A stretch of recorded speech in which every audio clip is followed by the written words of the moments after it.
Good morning. The hearing board is in session. Today is Thursday, May 18th, 2017. The hearing board is meeting in the hearing room at SCAQMD headquarters. Time is 9:04 a.m. We have two matters this morning. The first one will be SCAQMD versus Lopez Energy, a petition for a modification of an order for abatement, followed by San Jacinto Winter Park Authority doing business as Palm Springs Aerial Tramway, case 5906-3. We'll take the first matter.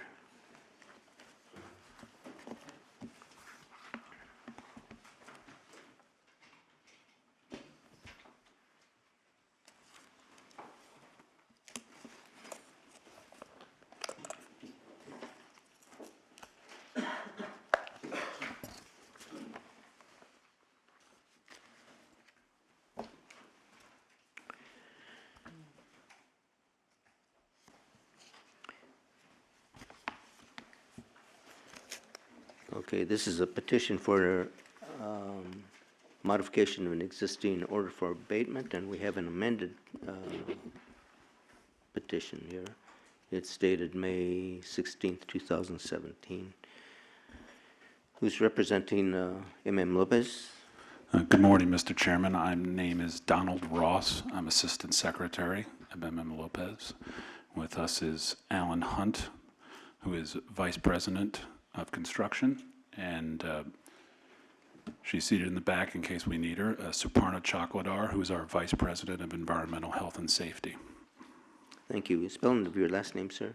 My last name is spelled last name R-O-S as in Sam, S. Thank you. And representing Executive Officer? Sherry Hani-Zavara and Daphne Sue on behalf of the Executive Officer. Thank you. Those will be testifying this morning. Please rise to be sworn in. Raise your right hand. Do you promise to tell the truth, the whole truth, nothing but the truth, so help you God? Thank you. Okay. Mr. Ross, you may make an opening statement. First of all, how much time will you require for opening and for the direct testimony? Well, I'll give you a rough estimate. My opening won't be long, probably less than 5 minutes, okay. Mr. Chairman. We only plan on presenting one witness, and we only have a couple of exhibits, so I would imagine our direct probably wouldn't take longer than 15 or 20 minutes, and depending on what would happen, in cross or Sure. further. And for the district, same question. We don't intend to present any affirmative witnesses, but we do plan to ask questions. Our opening shouldn't take long either, less Very than good. 5 minutes. Okay, so I expect then that we'll get to the second matter of the day, maybe at 9:45. Okay, you may proceed with your opening. Good morning, Mr. Chairman and members of the board. Thank you for having us here this morning. As you know, we represent Lopez Energy. We appeared before this board on January 26, 2017 to seek an order of abatement. A stipulated order of abatement was granted at that meeting. By way of background, what occurred, or what has occurred since, is that we were granted the stipulated order to install equipment, both a front-end gas conditioning system and we'll call a sort of a back-end exhaust treatment system to make the Lopez engine, which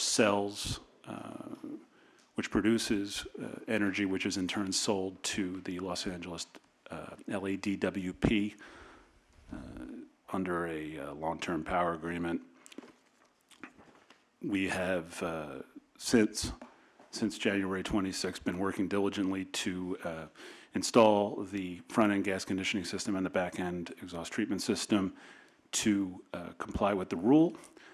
We've made a great deal of progress, as we'll explain to you today. However, in recent weeks, there was in fact an incident which had some significance and has required us to sort of recalibrate our schedule. And we'll discuss that in greater detail, but we're here today to request an extension of the conditions for compliance provided as, conditions to our stipulated order of abatement. Thank you. Thank you. Good, District? good morning, Chairman Camarena, members of the board. The district is, of course, interested in understanding some of the underlying reasons why the compliance dates need to be pushed back. But based on the evidence that we have and the evidence in the testimony that will be presented here today, the district is not opposed to a modification to the OA. Thank you. Mr. Ross, your witness. Mr. Chair, I'd like to call as our first witness, and probably our only witness, but Mr. Alan Hunt, who is our Vice President of Construction for FMG, which is the parent company of MM Lopez. I think probably, could we have Alan speak to the podium? Because I have a couple of exhibits as well. Probably, I'd like to have it projected. It's similar to the same, it's the same type of visual aid that we used at the January hearing, and I know the board found it very helpful too.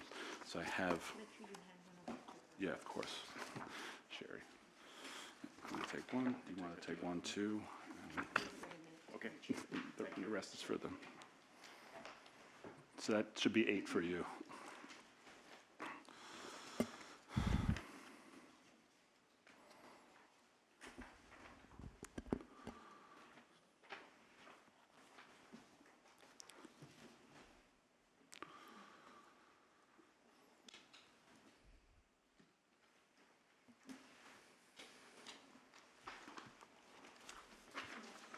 Hello, my name is Alan Hunt. I'm Vice President of Construction for Fortistar. We need another one. Or short one. So, I'll wait till. So, Mr. Chairman, what we have here is, and this was the same presentation that we made to the board back on January 26th. It describes, it's a flow chart that displays the different elements of the treatment systems that we have been in the process of installing to comply with the rule and the stipulated order. And without getting too far ahead of myself, the elements that have been highlighted in this version of that flow chart are the items which are the subject of the requested modification to the order. But just to get everybody's memories refreshed, I'll have Alan and I will walk through what has happened so far to this point, and then what has happened in recent weeks that has led us to request the modification. So with that, I'm going to ask Mr. Hunt. The stipulated order required MM Lopez to install various elements as part of the treatment system.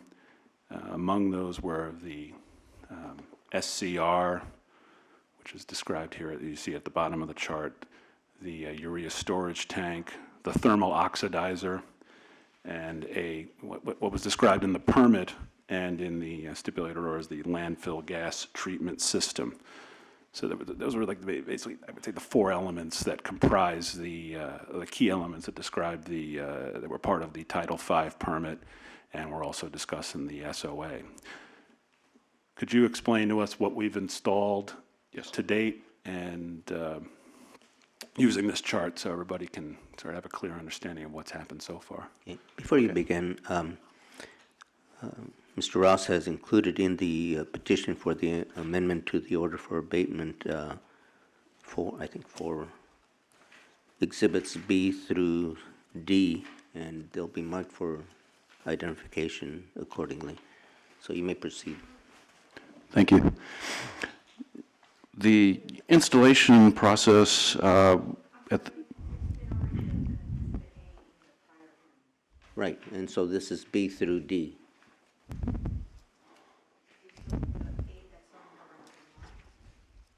I didn't see an A.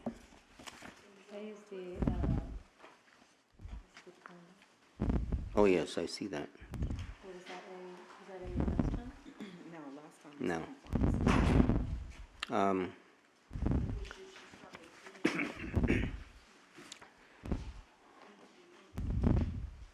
Yeah.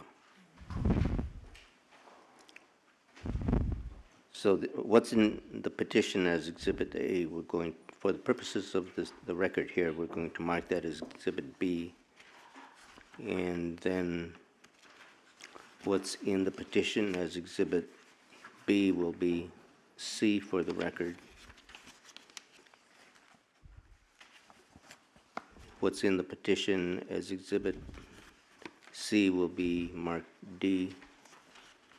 And what's in the petition as D will be marked E. This keeps everything in order.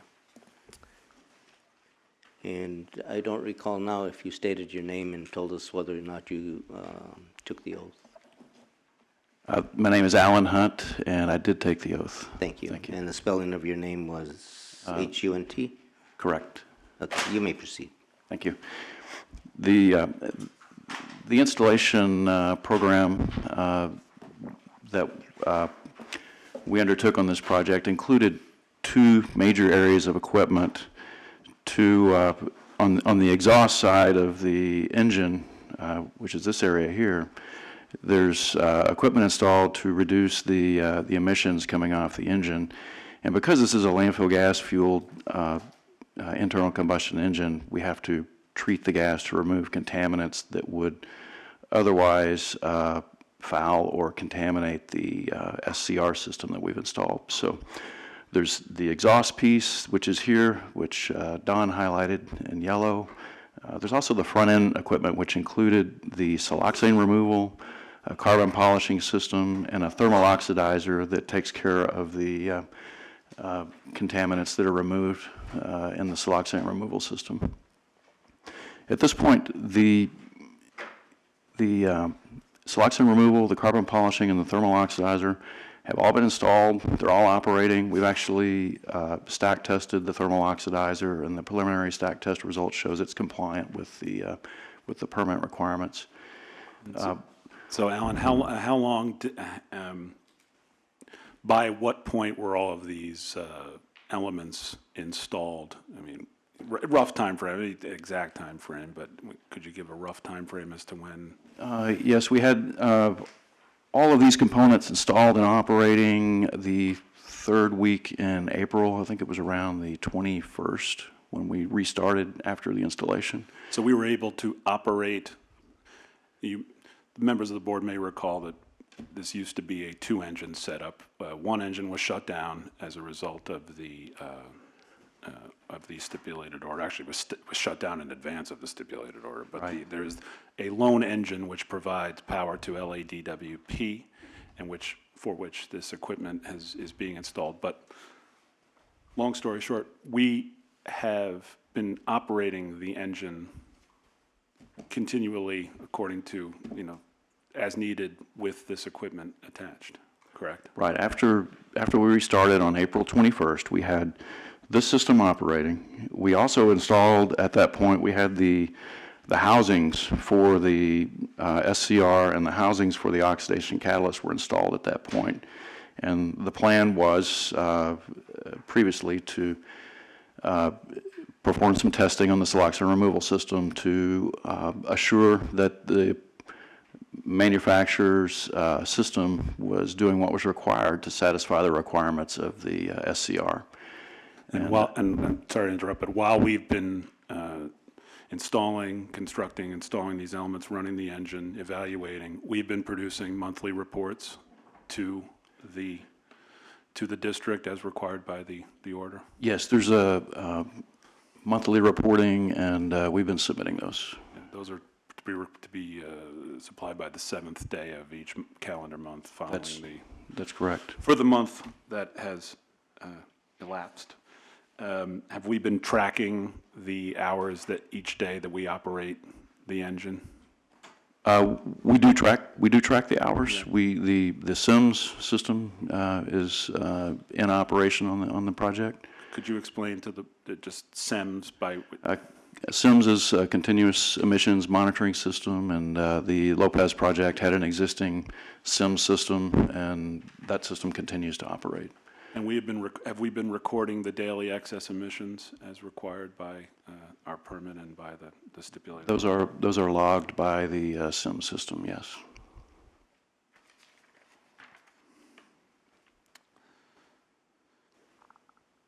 Okay, so now that we've established sort of the basic facts as to where we've gone to this point, I want to explain to the board members exactly why we're here today. The incident in question occurred on May 2nd, 2017. So could you could we start with what occurred on that day that led us to make the request to the board? Yes. So after April 21st, we had this system up and running, and we also had the housing for this equipment up and running. So up until May 2nd, we were operating as normal, with the exception that we were now treating all the gas coming into the engine, and incidentally, the test results that came in are showing that the system's working very well and doing exactly what we wanted it to do. Could you elaborate a little bit on that? I mean, we stated in our report to the district, our May monthly report describing events that occurred in April, that the system was functioning, but sort of elaborate on what that means at this point. As after startup and periodically after that, we're collecting gas samples of the raw gas coming in and the treated gas coming off the back end of the gas cleanup system. The manufacturer's doing that as well, and we have lab results in so far, and they show that the gas coming in at this point to the front end of the gas cleanup system is meeting the requirements that the manufacturer had in place for the feed gas. And likewise, the product gas coming off the back end is doing exactly what it needs to be doing. It's in accordance with the manufacturer's guarantee and the expectations from the SCR provider. And we included those test results in the last monthly update that we filed. So in other words, the inputs to each part of the system, the gas coming in and then the gas that sort of proceeds from the front end to the back end is as expected, and therefore it's meeting the manufacturer's guarantees. Is that a fair statement? That's fair. So leading up to April 2nd, we were in the process of... May 2nd, I didn't... Thank you. Sorry to interrupt, Alan. Sorry. Leading up to May 2nd, we were in the process of evaluating data to make sure the system was doing what we said. Very optimistic that we could proceed with the actual catalyst installation into the housing. Unfortunately, on May 2nd, we had a utility trip it was an overcurrent trip, electrical trip on the relay, and then we went to restart the engine. It was a routine restart. The engine backfired and caused some very significant damage to this piece of equipment, the oxidation catalyst, the mixing chamber, and the SCR, to the extent where those pieces of equipment have to be replaced. After the event, we mobilized an expert to the site to help us determine the cause and recommend actions to be taken. That effort's still in progress. The expert showed up at the site on the 9th. That was the week following the incident, and we're still working through the root cause evaluation, but we're actively looking in, regardless of the root cause evaluation, to revise the design, at least of this piece of equipment and the piping leading to it, to better handle a backfire off of this type of an engine. And some background too, we were aware that backfires were a potential issue.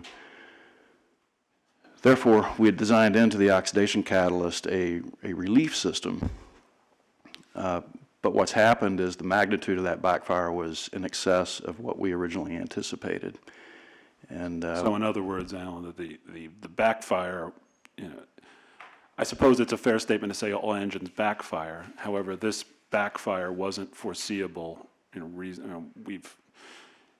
as we've discussed in previous hearings, you have how many years' experience working in landfill gas construction sites? I mean, 25. 30 years. This was severe, and we had anticipated the backfire, but we underestimated the magnitude. And so we're back at this point. We're working with the equipment manufacturer, our external expert, and we're also involving experts from manufacturers that provide relief devices to assist us through this. To clarify, we have issued purchase orders to the manufacturer for replacement equipment. We did that I'd say as fast as we could. We issued the purchase order for the replacement equipment on the 9th. It was a week after the event. And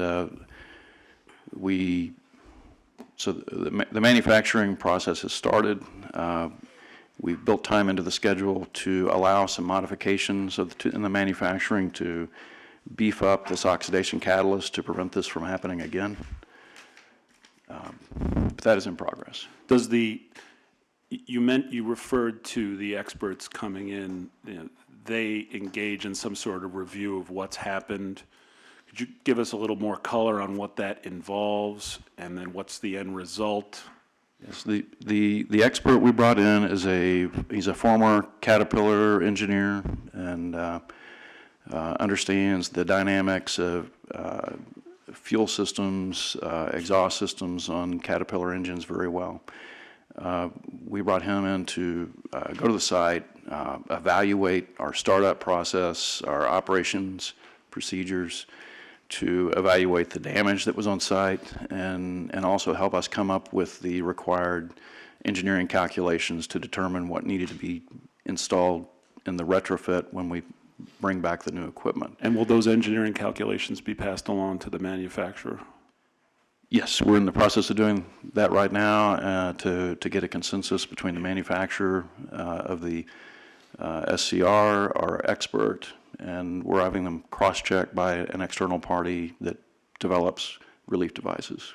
And Mr. Chairman, members of the board, I will be shortly presenting a second exhibit, which wasn't included in your batch, which will have our sort of projected dates by which, obviously as part of the extension we've requested, but also just to give you a sense of, the time frame that we anticipate these steps to be completed in. Alan, you obviously described the effect on the back end of the system. Has the event in question affected negatively which is what's on this chart, the top end, what we call the front end gas conditioning system, the thermal oxidizer, the siloxane removal, and carbides, that had any sort of negative effect that we've been able to? No, this system continues to operate. We continue to collect gas samples. I think, as I mentioned earlier, we actually stack tested the thermal oxidizer on May 10th, and the field data shows that it passed the stack test. But we continue to collect samples and test the system to make sure that it's going to be compliant with the exhaust system's requirements. If I may, I'd like to present a second exhibit that presents the revised compliance dates. Sherry, I'll just give you a copy. And then, can we project this one as well? Yeah, I will give it to him. I'll give you these. Excuse me. I've got a copy, John. I think I can.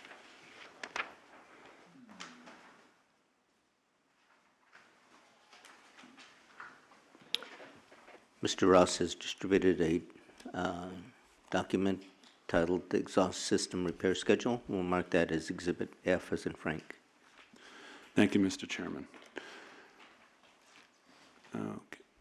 Alan, what we presented here on as Exhibit F and is presented here in the hearing room on the projector is our anticipated compliance schedule. In our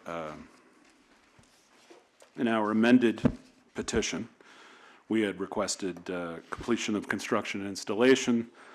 These, relating back now to the conditions in the original order, and I'm referring to them by those same numbers. 4A, completion of construction and installation by no later than August 11th, 2017. 4B, completion of testing by no later than September 1, 2017. And then achieving final compliance, including source testing and reporting by no later than September 29th. And as noted, these are extensions of the dates that were originally respectively May 19th, June 30th, and July 14th. And back to the exhibit, we've noted in the first two lines here that we've issued purchase orders to Miratech for the replacement equipment. And if you could just sort of walk us through the remaining dates. Yes, the purchase order was issued on the 9th of May. We anticipate July 21st delivery of the equipment to allow us some time to make some modifications to what was previously manufactured. Shortly after delivery by August 11th, we will have completed the installation of the new equipment, including the actual catalyst of the equipment. We will then undertake a startup and testing evaluation, which includes fine-tuning the urea injection system and preparing it for final configuration prior to stack testing. And we anticipate that testing to take through August 25th, followed by a stack test on September 1st, and a stack test submitted to South Coast Air Quality by September 29th. So we will know around August 11th how well the system's performing. We'll have preliminary information from the existing SIM system and handheld devices to know how things are going. And taking your last point with respect to the excess emissions. Yes. At what point do we anticipate that, assuming the system is functioning as designed, which we certainly anticipate to be the case, assuming the system is operating as intended, at what point on this sort of time continuum do we anticipate that the emissions will be reduced? I think they won't be optimal on the 11th. We'll still be testing and commissioning the SCR, but between the 11th and the 25th, we will have everything dialed in perfectly. So, but we anticipate shortly after the 11th, we'll know very well if it's going to meet the NOx requirements or not. It'll just be a matter of fine-tuning urea pump speeds and control systems and that type of thing. And just getting back to the issue that brought us all here today, a backfire, and I think of a backfire when I start my lawnmower, these things occur. So a backfire is a routine. Would it be safe to describe it? And every engine backfires from time to time. They do happen, and it's the preliminary feedback from our Caterpillar expert is that it's an inherent part of running a low BTU fuel and a lean burn engine that they occasionally do happen during startup, and it's just that was what our experience is on this Caterpillar 3616 and other engines that we operate. Again, it goes back to we did not see the magnitude of the event that happened.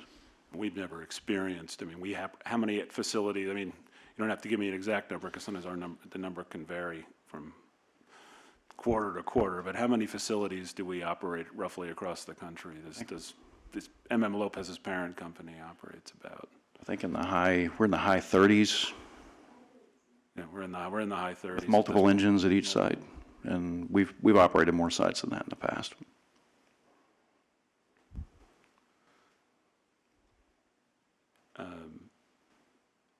If you could, when we talk about the backfire and the effect on the back end equipment, do we anticipate that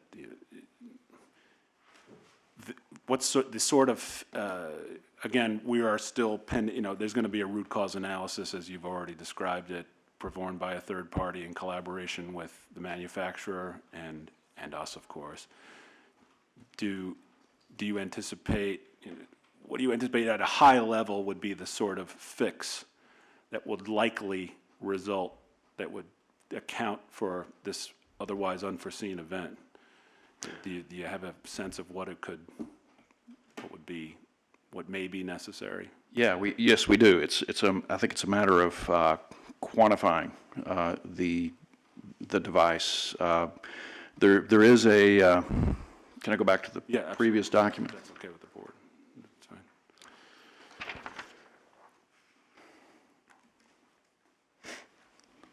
This portion of the equipment here, the oxidation catalyst, included a 20-inch relief plates, a spring-loaded plate designed to relieve an overpressure coming off the back of the internal combustion engine. What we now know is that was too small, and we're working with the manufacturer to add additional relief capacity in accordance with our engineering calculations that have been updated. Those relief points will be either, well, it's probably likely going to be a combination of on this vessel and in the piping between the engine and the oxidation catalyst.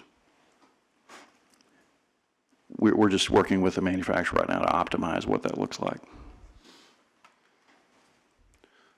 Okay, thank you, Alan. So just to sum up to the board, obviously this very serious event occurred on May 2nd. We notified district staff as soon as we learned of it, which was, I think, within 24 hours.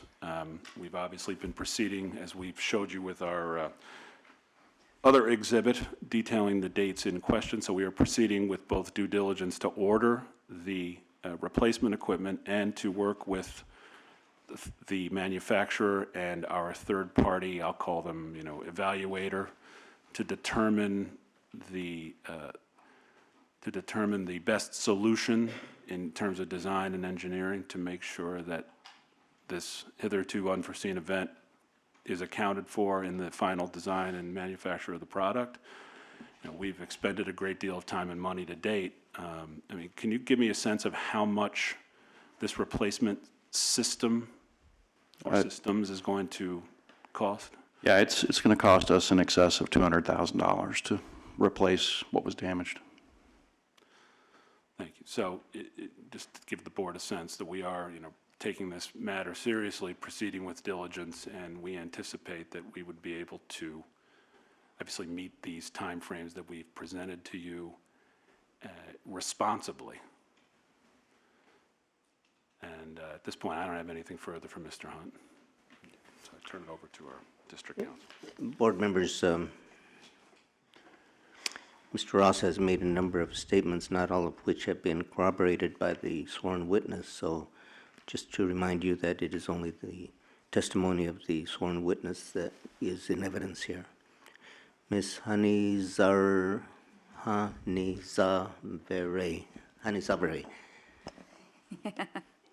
I have just one question to follow up. So in the order for in the previous stipulated order, there was about a 14-day period between completion of testing and then final compliance, and that's been bumped up to about 28 days, and I was wondering if you can maybe account for that. We did bump that up, and that was based on some feedback from our stack testing people on what was a more realistic turnaround on a test report. We're hoping to have preliminary information much sooner, I think, as I mentioned earlier.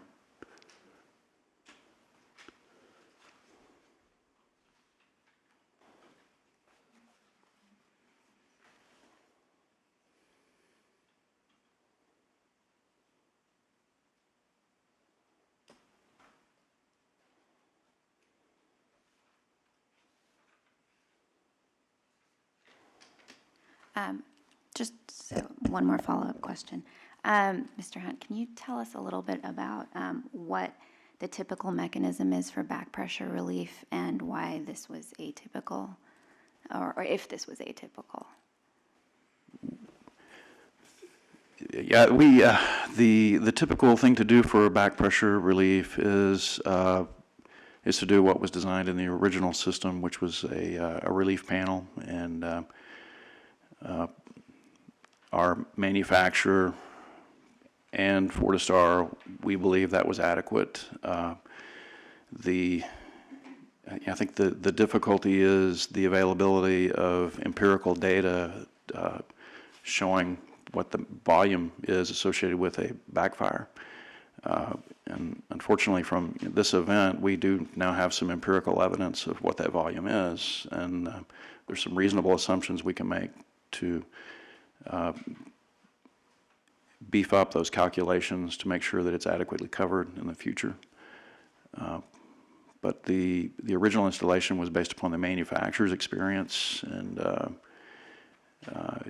based on the configuration, we believed it was going to be adequate for the application.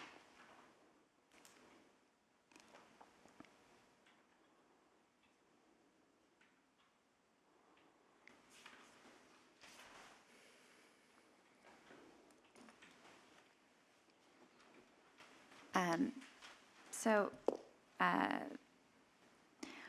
is there any possibility of maybe operator failure or procedural issues? Is there any evidence of that, or will that not be able? Can we not determine that until we get the root cause analysis? The preliminary indication is that there was not any operator error, and that this was associated with a hot restart of an engine, and our external expert has not identified anything to date that was done in error on the restart. I have no further questions. Board members? I do have a few questions. Do you know where in the system the backfire occurred? We believe it occurred immediately at the exhaust of the engine, and the corresponding pressure wave from that backfire traveled through the system. So the backfire occurred here, traveled through the system because there was damage to this vessel. Not a complete rupture. There's some breaches of the shell in this vessel. The mixing chamber was also damaged. Unfortunately, the configuration of the SCRs, it's the only device in this whole exhaust stream that's not a cylindrical shape. It's kind of a box. So it was the weakest link in the system. So the SCR sustained the most damage in the system. How long after the system tripped did you attempt to restart? I may have those notes.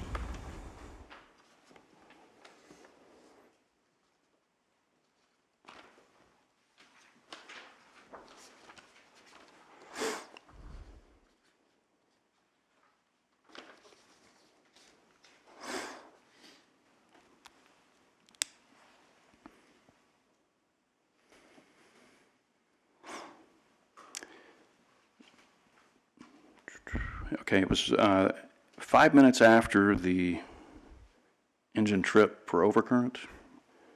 The operator attempted to restart. That restart failed, and I don't have a clear indication of why that restart failed, but the engine ended up shutting down midway through the startup process. Is that when the backfire occurred? Shortly after that, I don't have the exact timing. I did not receive that information, but it had to have been less than 15 minutes after that he attempted a second restart, because at 15 minutes after the first attempt, the operator closed the circuit breaker and the engine was producing power. So it was somewhere in that 15-minute window after the first attempt to start that the backfire occurred.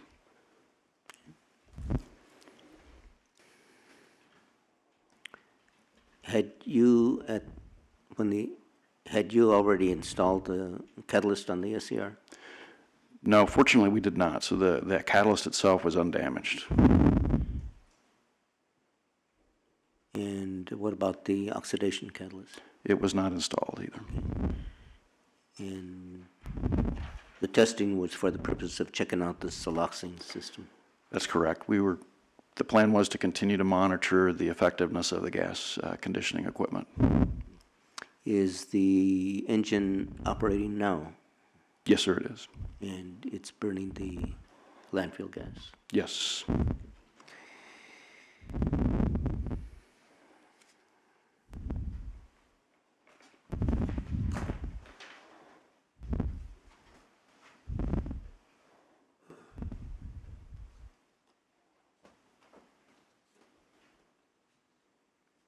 Do you have written procedures for restart?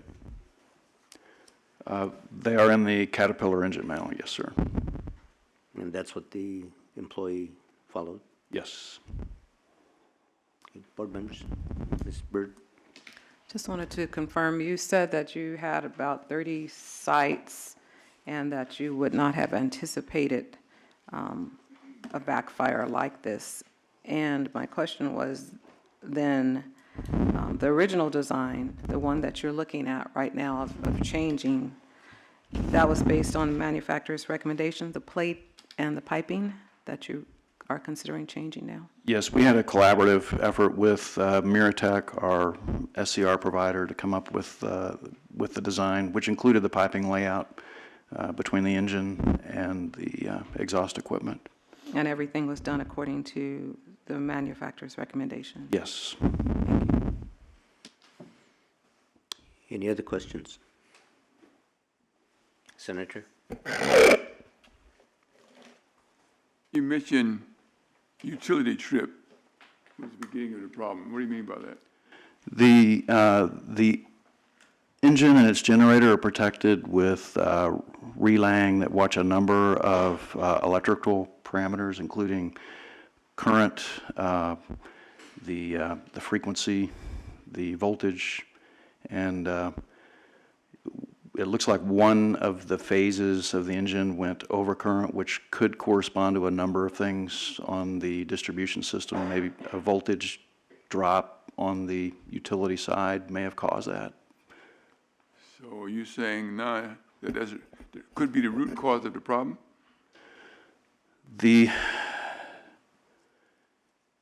If you take it back all the way to the root, yeah, that's what happened. That's what instigated the event, was getting tripped by the utility. Unfortunately, the relaying is doing exactly what it's designed to do, to take the engine offline in such an occurrence to protect the generator and the distribution system. So all of the oxidation catalyst modification based on your consultant working with the provider may not be necessary if you're going to have a failure upstream. We believe we can protect the engine from any future backfires. Any future utility trips? Utility trips will happen, whether there's utility outages, and we will get tripped offline by the utility. That will continue to happen. When you have a trip sometime, it saps, give a generator shortage to the system. We're on the LADWP system. We are such a small piece of the load on that system. We probably don't make any significant impact to the system, unless there was a fault that we were feeding, and then we'd need to come offline, which is why that overcurrent protection is there on the generator. Well, you have engine number 2, no problem. It works okay? We shut it down at the end of 2016. So it's not operating anymore? No, sir. So you're not having, nothing's operating at this point in time? The engine number 1 with the gas conditioning equipment is operating right now. Even before you retrofit? With the equipment that you're ordering, and you order some? Yeah, we made temporary repairs to the damaged equipment so that the breaches in the exhaust system were repaired, and the engine continues to operate, so we can test the gas conditioning system. So what about this purchase order, May 9th? Is that for modified equipment or? Yes, it'll be for a replacement of the SCR. It'll be a replacement of the mixing chamber, but the oxidation catalyst will include some modifications. Is the SCR operating at this, functioning at this time? No, sir. So how do you generate the energy? We have a straight pipe running through here right now. And what about the mixing chamber? It's damaged and has to be replaced. So that's been replaced already. No, it'll come in on that July 21st delivery of equipment. SCR is not operating, you got a straight pipe through? Yes, The sir. mixing chamber is not operating, how are you generating energy? The engine's operating as it did before. It's just it's a straight pass-through of the gas through the system. Which means you don't need any of these things, perhaps.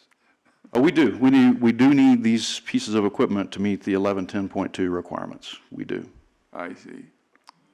Now,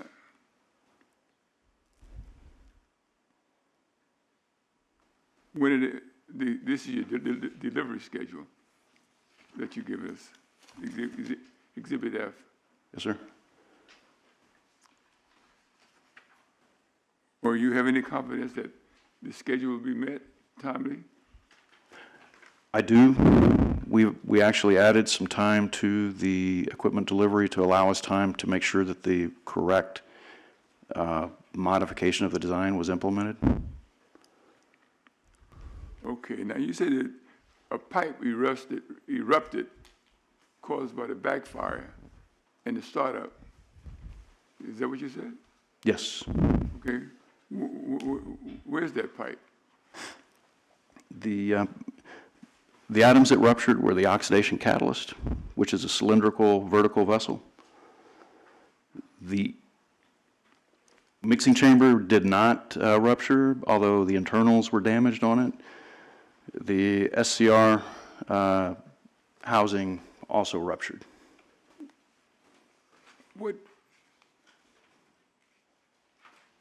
What did you do to make some changes so you could have some kind of operation in those eruptions? You replaced the pipes? Yes. We have a cylindrical piece of pipe in here. What about the pipe in the oxidation catalyst? No pipe? No, this oxidation catalyst is still in place. Okay. Mixing chamber, no pipes? It's still there. It's just the internals are damaged. I would call it a straight pass-through of gas through the mixing chamber right now. Did you make a detailed report of the failure and cause, et cetera? That report is still in progress. We don't have the final report from our expert at this time. So the district inspector visit the site to determine whether or not this failure does in fact occur? How do you share that with the district, that information, if you have no report? I believe they were notified verbally by telephone immediately following the event. So it was never verified by the district that the failure in fact occurred? Because you don't have a report? They didn't see anything either, I suppose, huh? I can't comment on whether they... Senator, may I, I'd like, the district, M.M. Lopez's legal team, the general counsel, Mr. Kelly, and I report to him. We did... I'm sorry, I'm sorry, we did notify the district counsel's office by phone within probably 24 hours, either by the close of business on May 2nd or on May 3rd, just to advise them that this had occurred, but that we didn't, we were obviously, other than presenting the fact that there was a major failure, that we were still, obviously it was going to be a while before we drew a preliminary conclusion, and that, we did file, and I wouldn't call it anything resembling an official report, but we presented, an email to that effect sometime thereafter, again, within probably, within a couple of days. But, in terms of an official report, we did, condition any conclusions we had on whatever this third-party root cause report ended up concluding. There's some new emission requirements, limits, adopted the first part of the year. Are you meeting those emission requirements, or do you come close to meeting those emission requirements? No, we won't meet the new emission requirements until the SCR is operational. Senator, I just want to be clear, are you speaking about Rule 1110.2? That's correct. That's correct. Well, I mean, the stipulated order of abatement, which the board granted us on January 26th, acknowledged that we weren't meeting Rule 1110.2. At that time. At that time, however, the board and district staff, we obviously stipulated to the order of abatement, which granted us an extension of time to comply based on the presentation that we gave at that time about the fix, if you will, or the installation of equipment that was going to be used in order for us to comply with the rule. Is it fair to say that when your system was modified or changed to meet the new requirements, did they ever come close to meeting it at any time before the failure, before the utility trip? The catalysts had not yet been installed. Yeah, Senator, we were, I thought you said they were, it was installed. Okay, go ahead. Mr., I can ask Alan again. As of May 2nd, and you discussed this earlier, but just want to make it clear, we had installed all but everything but Yeah, the catalyst. everything except the actual catalyst or media that goes in this housing and in this housing was installed. Oh, I'm sorry. We need to, The, can we go back to does Alan need to put it back on I'm sorry.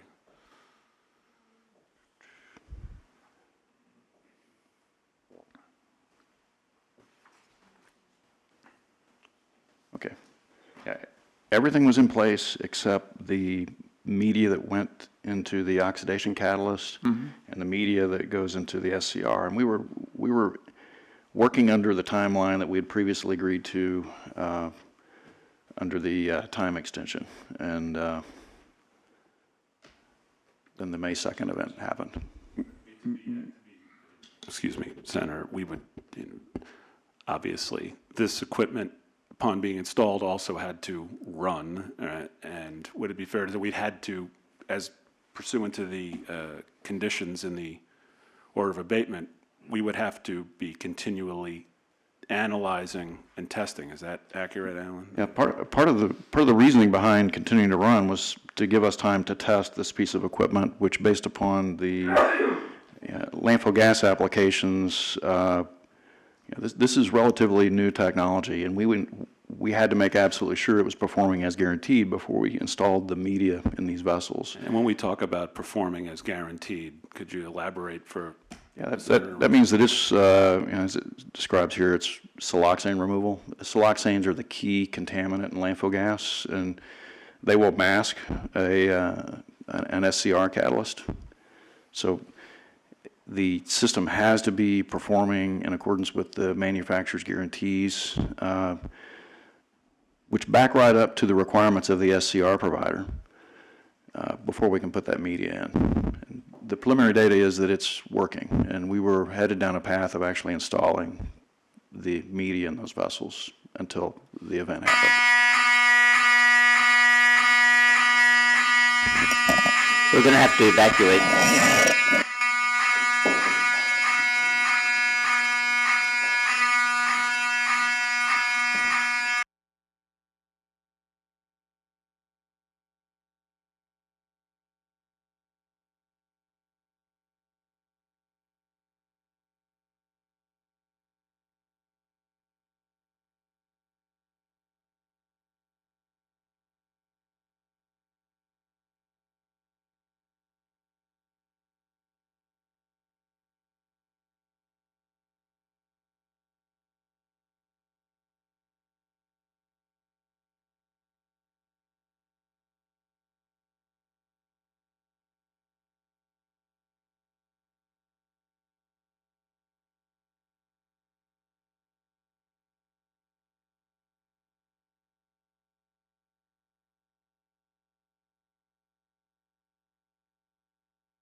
We're back on the record.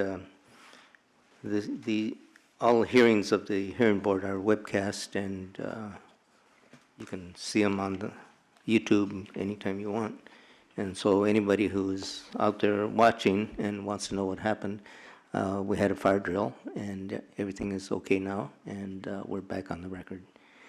Mr. Hunt was on the witness stand, and when the drill occurred, and Senator Holden was asking a few questions. Senator, did you have any further questions? Right.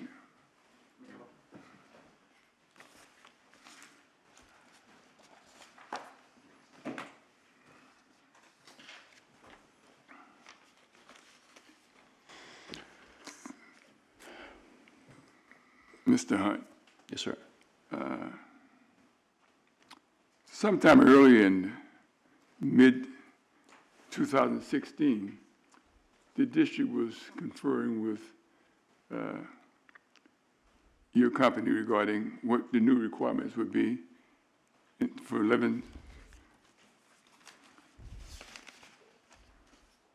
1110.2. And you apparently were getting ready to make those, to comply with the request. After January of this year, we had a stipulated order of abatement where you would comply, attempt to comply, to meet those emission standards. My question is, would that require new equipment on your part, new SCR? What would be required in terms of equipment to meet those standards? What would be required in terms of equipment to meet those new standards? That's the question. You understand it? Yes, sir, I do. What would be?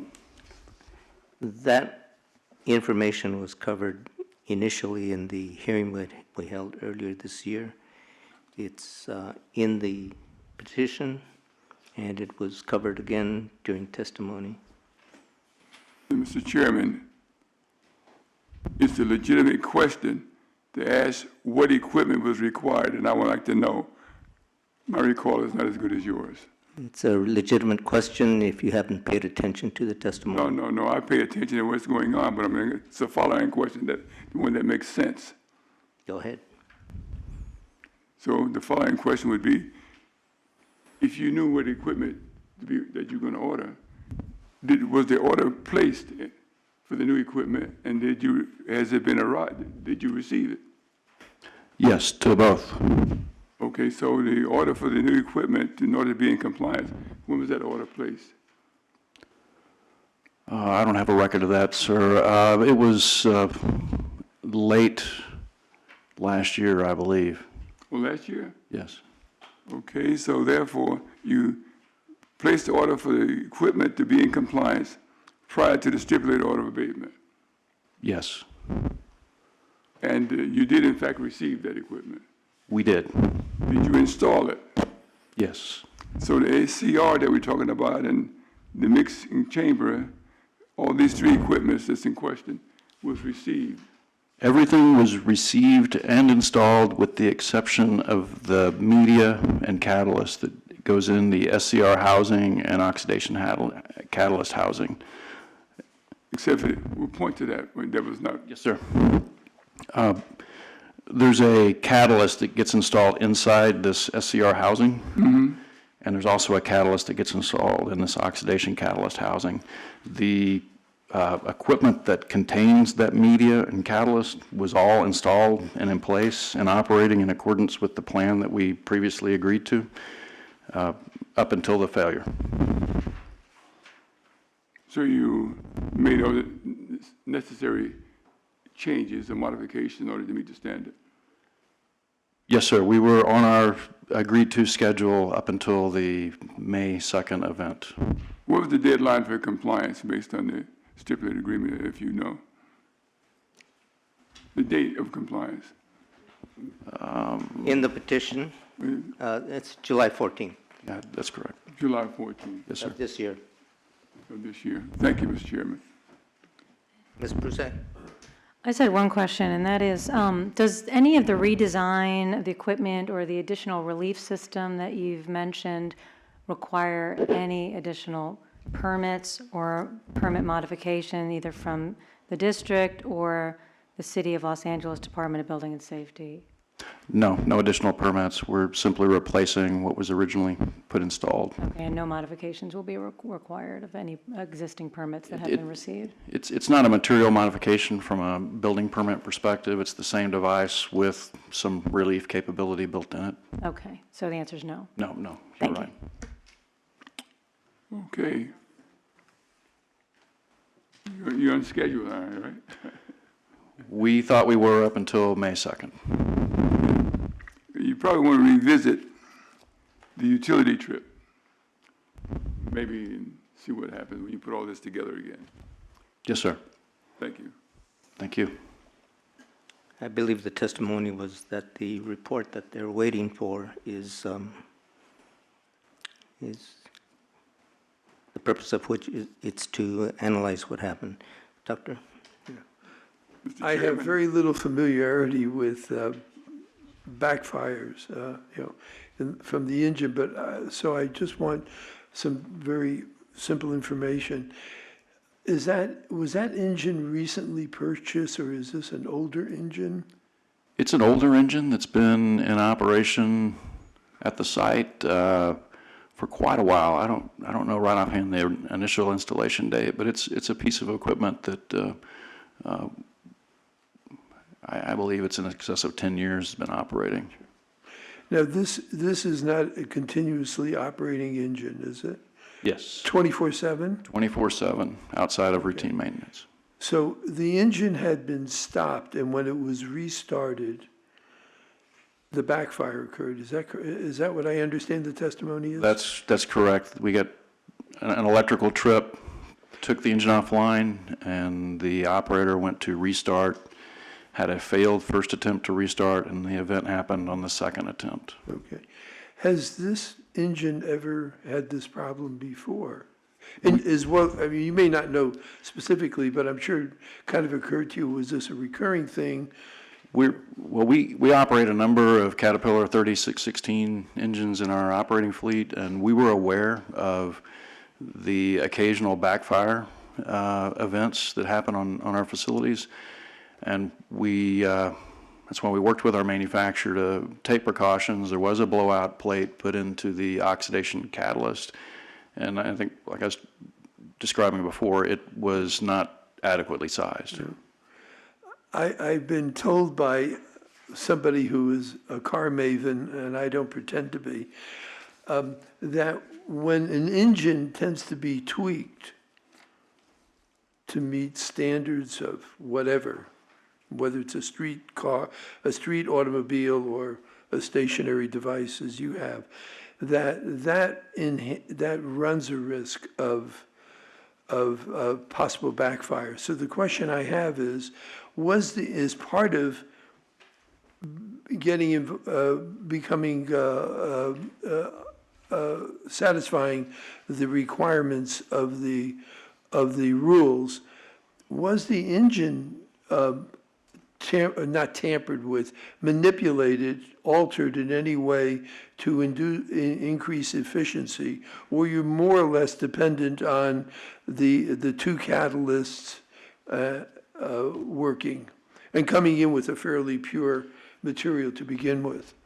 The engine was being operated as we had operated it before. There were no adjustments to the engine. We were relying completely on cleaning the gas up in front of the engine and the emissions improvements by the SCR and oxidation catalyst on the back end of the engine. But we did not make any adjustments to the engine.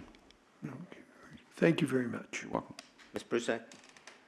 Just raised one final question for me, and that is, given the age of the engine, do you feel that there's any inherent incompatibility between the engine and this string of equipment, control equipment? No, we believe we can install protection on the exhaust to prevent damage in the event of a future backfire. Okay, so no reason to believe that age is a factor, or No. there's any No, incompatibility? we routinely overhaul these engines. They're very well maintained, and It had just recently been through some overhauls. Right, less a question of whether the engine is good, which I would imagine after 10 years it probably is, given the age of some equipment we see, but more whether there's any incompatibility issue with the new control system. That hasn't come up in our technical review at this point. Okay, thank you. Senator? Have you realized during your experience at the landfill, or noticed any utility trips previously? And if so, what effect did it have on operation of the system? Yeah, we at this site, a number of our facilities where we're connected to utility distribution systems, utility trips are routine. They happen anytime there's an upset condition on the distribution network, and we get tripped offline. Previous to this, we have not seen any events that would have caused the damage. The exhaust system that we were replacing with the SCR system was intact. There was no apparent issues with the engine. Utility trips on a distributed power system are just part of the business. It just happens. We can't control the electric utility. Except in this case, when you started up again, it didn't shut down. Previously. It was not a problem after utility trip. We've had trips since then. And was there any startup problem No.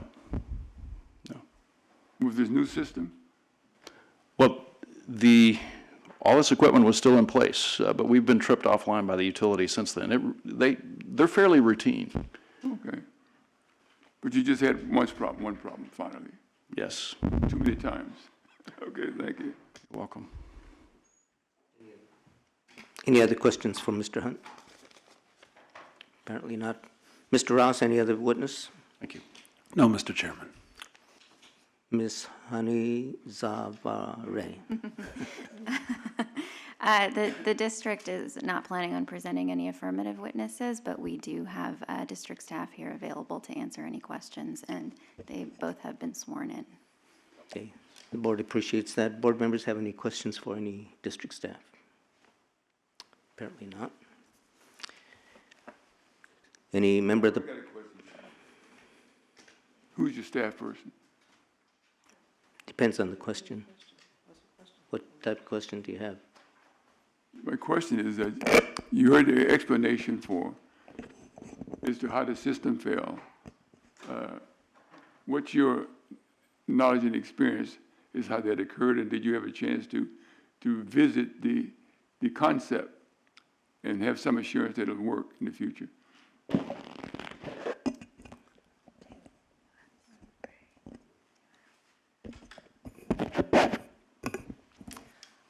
I have not visited this. Just a second, we need the witness introduced. This is Angela Shibata. Angela can testify as to the senator's question. Can you give your name and position? My name is Angela Shibata, that is spelled S-H-I-B-A-T-A, and I'm a senior engineer in the permitting unit. And have you taken the oath today? Yes, I have. I have not visited the site since the occurrence or actually before or after this occurrence. I am not certain of the root cause of this situation, by the same reason that the facility also has not finalized their root cause analysis. I do believe it is possible that the explanation that was given is valid, but aside from that, I don't think I have expertise to assume something in addition. This technology, based on Exhibit B that you see, being an engineer, is this technology expected to provide the energy that's to be produced? The engine is capable of producing the energy as they have operated it for many years to do that exact purpose. The cleanup system and engine exhaust control systems should be able to comply with 1110.2 rule limits. This kind of technology has been used in lots of different sites and similar projects with confidence showing compliance. Repeat that, it should comply with 10.2? This system, as modified, This system should be able to comply with 1110.2, yes. this system prior to, or the system after modified based on the stipulation? This system modified after, well, during the stipulated order. Okay, all right, thank you. To clarify your response, the system before the event of May 2nd was designed to comply with the rule. Is that correct? That is correct. And the system as it is now, when it is completed, is also designed to comply with the rule. That is also correct. Thank you. Anyone else have any questions for Ms. Shibata? Mr. Ross, any questions for Ms. Shibata? No, Mr. Chairman. Okay. Very good. If there's no other questions, then I'll ask, thank you very much. I'll ask if there's any member of the public who wishes to testify in this matter. There appear to be none. Mr. Ross, you may make a closing statement. Mr. Chair, members of the board, again, thank you for, and to district staff and council for taking the time to consider our petition this morning. It's my, it's my hope and belief that we've presented to you a solid case for the extension. We have, as Mr. Hunt has discussed, we've been diligently responding to the, and complying with, up until the events of May 2nd, with the design, construction, and installation process.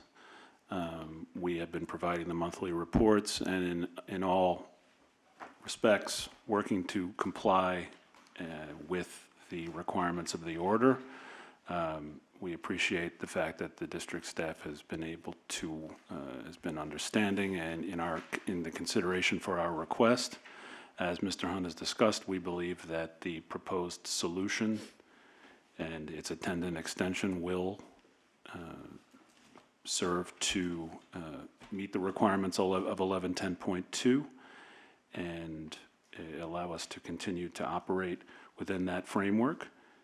And we trust that the members of the board will see things the same way. We have been proceeding diligently, as Mr. Hunt has explained. We've expended a great deal of time and money to get to this point. We will continue to expend the time and money necessary to comply with the requirements within the time frame that we have requested today. Thank you. Closing for the district. Good morning again, Chairman Camarena and members of the board. Based on the evidence and the testimony that was presented by the facility, MM Lopez, today, the district still does not oppose any modification or request to modify the stipulated OA. Thank you. Board members, I believe there's good cause to modify this order for abatement, stipulated order for abatement, to extend the final compliance date from July 14th through, let me ask this of counsel for the district.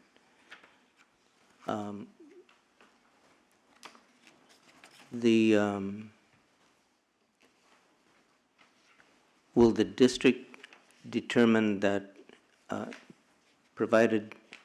when does the district determine that source is in compliance? When the source test is done, or when the source test is submitted, or when the district reviews the test and determines that it's in compliance? When the district reviews the test and determines the facility is in compliance. Okay. And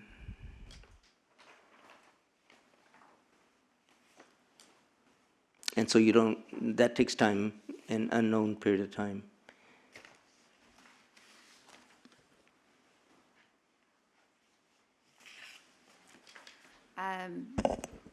The facility can request expedited review.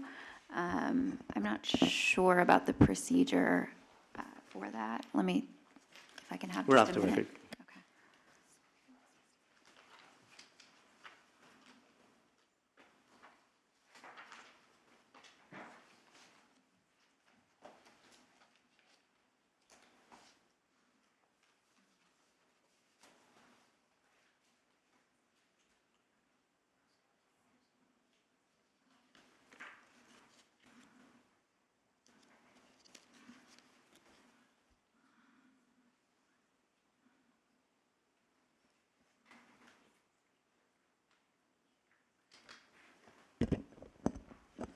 We're ready to proceed.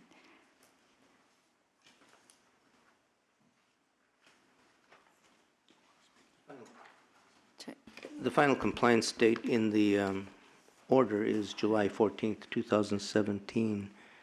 And I don't believe that I heard from Mr. Ross. We do have Exhibit F, which sets forth the repair schedule. And, but I don't believe that Mr. Ross specifically asked for a date. The amended petition has that schedule. I apologize, I may not have made that clear, Mr. Chair. I did speak to it in one of my statements when Mr. Hunt was on the stand, so to speak. I guess I would refer you to, in our request, the request for the modification of the existing order on page, it's on, I think this should be in the document that I provided to you as well. Page 3 of 6, Page 3. box 6. It's this one. Page 6. On page 3 of 6, box 6, or paragraph, I don't know, section 6 of the,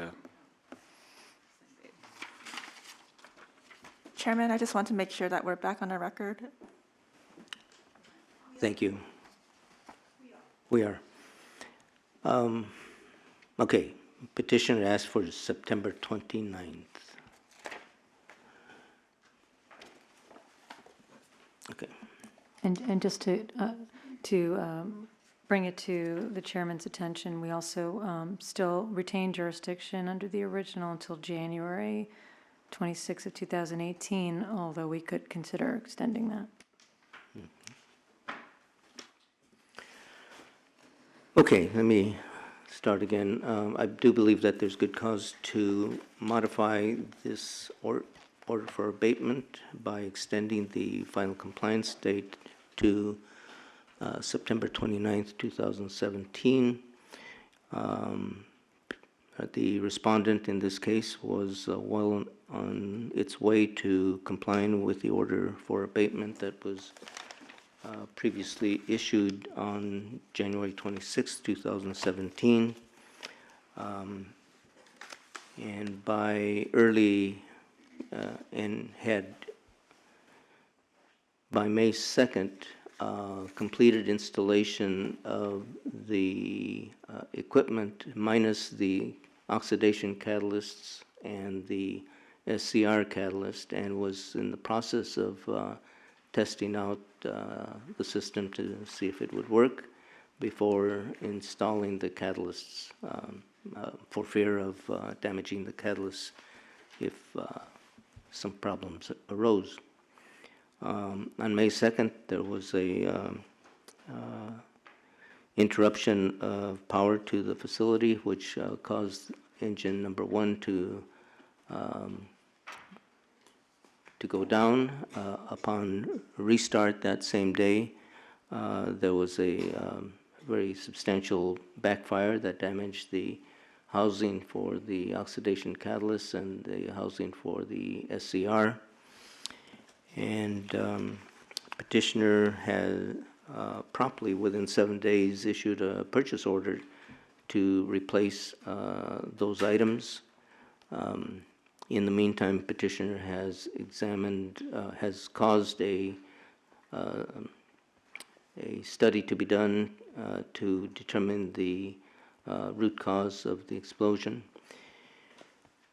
Has ordered the equipment and is expecting a delivery of the equipment by July 21st.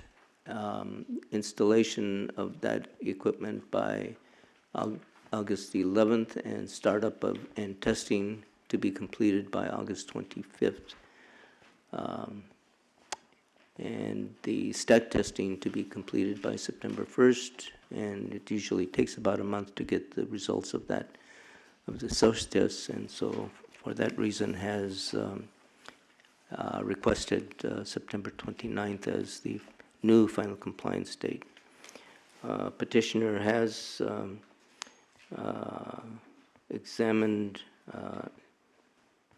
has conducted an examination as to what caused the problem. To date, they have not found any obvious reason for the backfires. So we were told for this kind of equipment do occur, as do the utility trips, and this was apparently an unusually large backfire that caused the problems. And for those reasons, I think that there's good cause to extend the order. Other comments?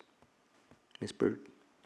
I agree that I can find good cause to extend the order. The trips commonly occur was the testimony, and the original design was based on the manufacturer's recommendations, and with the experience and knowledge and the number of facilities that Lopez has, that this backfire was of a magnitude that they had not experienced before and could not plan for. So I believe that I can find good cause. Anyone else? Senator?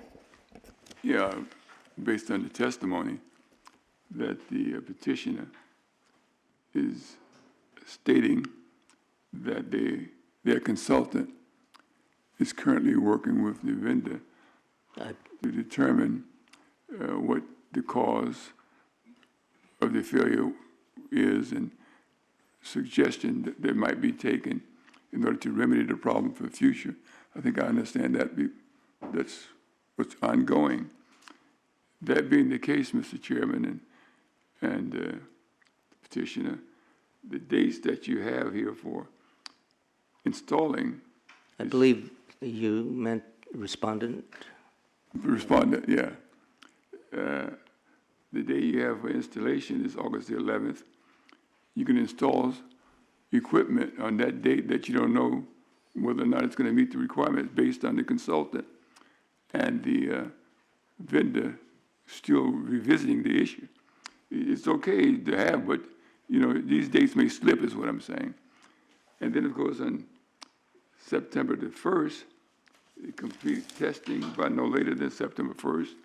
And you're also stating that the respondent be in total compliance by September 29, 2017. And my question is, how can the respondents say that if they don't know what the final equipment is going to be? They place the order for equipment, but that yet has to be determined that that's the workable equipment that will meet the requirements that's expected. Do you have a question? My question is that I don't... We're in deliberation at the moment. The dates may slip. Excuse me. We are in deliberation. We've heard closing comments. Do you wish to reopen the hearing? You made the motion. There's no motion yet. All right, well, fine. I think that these are the dates that we're going to be voting on for completion. What confidence do we have that the equipment is going to be modified to the extent that it'll be in compliance? Ms. Prusak? We heard from Mr. Hunt, who, to his best estimate, believes that these dates can be met, because that was a question that I would have asked, but Mr. Ross did ask that question of Mr. Hunt. And so, to the best of our knowledge, this is what respondent believes are doable as far as the dates are concerned. As far as whether this particular system will meet the terms of 1110.2, we've heard all along, both at the last hearing and at this hearing, from both the respondent and the district, that this system with the oxidation catalyst and everything that's in it and the SCR will meet 11, is anticipated to, does in other situations that are similar to this, meet 1110.2. So as far as whether these dates will slip, that is, we can only hope that we don't see respondent again, but they are held to it, because if we decide to approve the modification, those dates will be in it, and they will be held to those dates as they would be to any other condition or date in the order. So then, am I to understand that if it's determined that those dates are going to slip, will the district be notified, and if so, would that be brought back to the attention of the board? It would have to. I mean, it's up to the district to enforce. However, the district would then be able to enforce that as a violation of our order, which has the same effect as a violation of any rule of the district. But I anticipate, as respondent did this time, that they would come before us and explain it. And then it would be up to this board to then determine, as we have not yet today, but obviously we're going in the direction of modifying, but we would have to determine and weigh at that point whether or not a further modification is acceptable. And as you may recall in the testimony, we heard that immediately after the May 2nd incident, that respondent did notify the district and did take steps to file a petition for modification of the order for abatement. I heard that, yes. And then, of course, we can expect the respondent to notify the district if they're going to slip the date. And if they're going to slip the date, then does it come back to us is the question. Okay. Having heard that, Senator, do you still wish to reopen the hearing? Pardon? Having heard the discussion by Ms. Prusak and myself, do you still have any questions? Do you wish to reopen the hearing? No, it's fine. Thank you. Any other comments? Doctor? Yeah, I find good cause, and I may have missed this, and this is a discussion. I do not wish to open the hearing, but perhaps you all could help me out with this. Did they present testimony that they have used a comparable, if not identical, setup as they wish to use here, and we've approved, and had good results? Do you recall that testimony? By setup, do you mean the... Okay, let me be specific about the oxidation catalyst and mixing chamber, the SCR chamber going to the stack, and then the dosing pump for urea storage. These are somewhat standard emission control devices. The only difference in this situation is that perhaps the sizing is different, it has to be different to accommodate the mass flow rates. And the other thing that is, well, it's been around for a couple of years now, the siloxane removal system, which assures that the system won't be fouled up and with siloxane and continues to work properly. Ms. Prusak? As far as evidence, Ms. Shibata did testify earlier for the district that similar setups with the oxidation catalyst SCR and this setup have been used in similar circumstances, and they have met Rule 1110.2 and had good results. Thank you for that information. Mr. Chairman? Senator? Right, good idea if you can make it. And if you can, I was wanting to know that I would like to have the board be notified, the district notify the board that they were in fact in compliance and met these dates. Okay, I understand your request. Thank you. Anything else? Okay,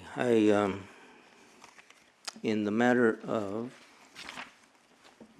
SCAQMD versus MM Lopez Energy LLC, case 4910-3, I move that we modify the order for abatement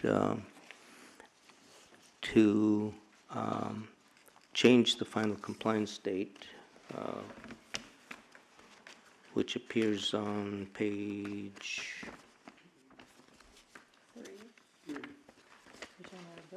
of the order, yeah. Number 5. Yeah.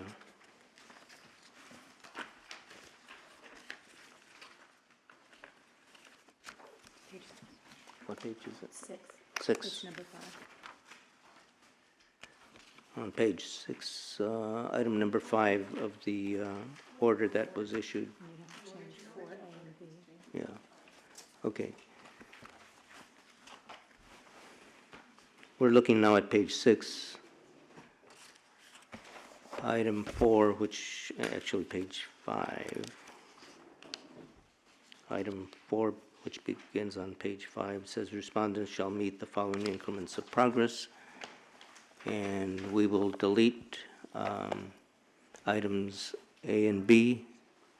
And page 6, well, it starts on page 5. Condition number 4. Condition number 4 has 2 items, A and B. And so we will substitute the schedule that is in Exhibit F for A and B. And in item 5 on that same page, insert September 29th, 2017.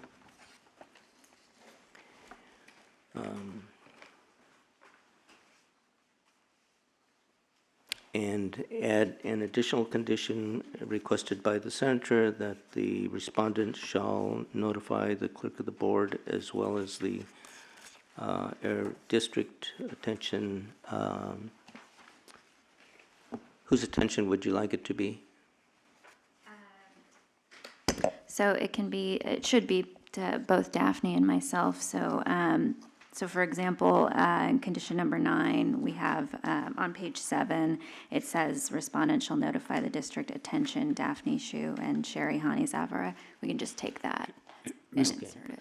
Mr. Chair, may I just, may I intercede? I'm sorry. yes. I'm sorry, no, go ahead, Sherry, if you, I mean to I interrupt. was done. Oh, you were done, I'm sorry. I had a question about, interposing Exhibit F. Is it possible that we could just simply substitute, we could have, obviously, I understand the board's discretion here, it's just simply a request on our part, to make it somewhat less complicated. The board at the January 26th, stipulated order passed on January 26th, set a completion of construction and installation date, and set a completion of testing date, and then set a final compliance date. And I'm wondering if we could simply put in those 3 milestones rather than in lieu of having, these individual I think I understand your that I placed in Exhibit F. Yeah, I think I understand your request. How about if we change A to delete the May 19th date and insert August 11th, and change B to delete June 30th date and insert September 1st, and then in item 5, we change the July 14th date and insert September 29th. That would be consistent with our understanding. Thank you, Mr. Chairman. And also, Chair, I believe on page 7, paragraph 9, there's a date that should be changed from July 14th, 2017 to September 29th, 2017. I'll add that to my motion.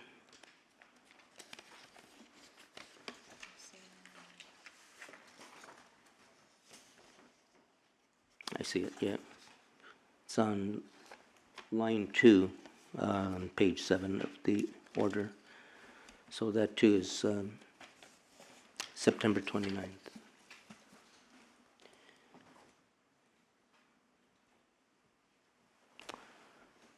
Okay, and item 10 already includes the notification to the clerk of the board in writing when final compliance is achieved. So that satisfies Senator's desire. That completes my motion. Is there a second? Ms. Byrd? I'll second. Discussion on the motion? Ms. Prusat?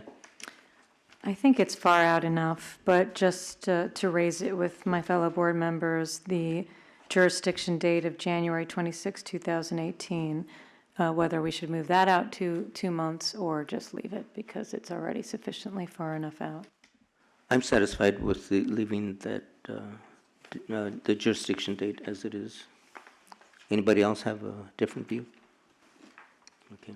You want Further to extend it discussion? beyond January for 2 months? That's just the date by which we would lose jurisdiction, but I think it's far, I agree with the chairman, I think it's already far enough out, even from the shifted and extended final compliance date, that that should be plenty of time. We can always move it should respondents come back and have to move the other dates. Further discussion on the motion? Doctor, how do you vote?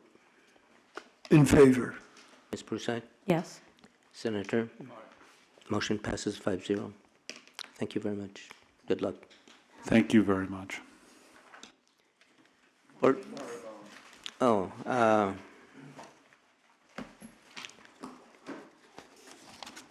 well, the changes aren't that much. It's just dates. Yeah, 4 dates. yeah. Two of which are the same, yeah.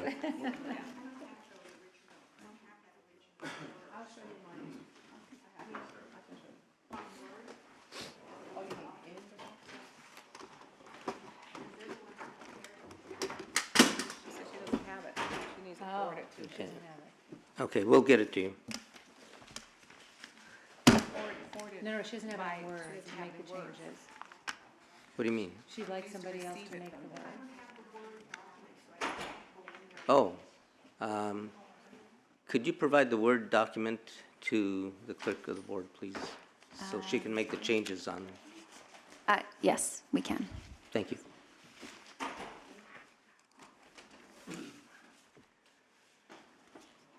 Board members, it's 11:25. We normally take our lunch recess at this point. I don't think the next matter will be too long, but then you never know. What's your desire? Take the lunch break? Okay. Let's proceed then with the next matter.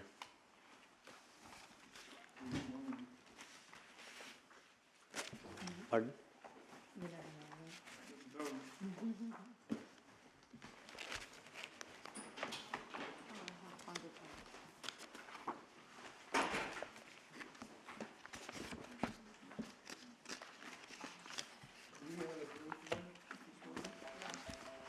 You need a break?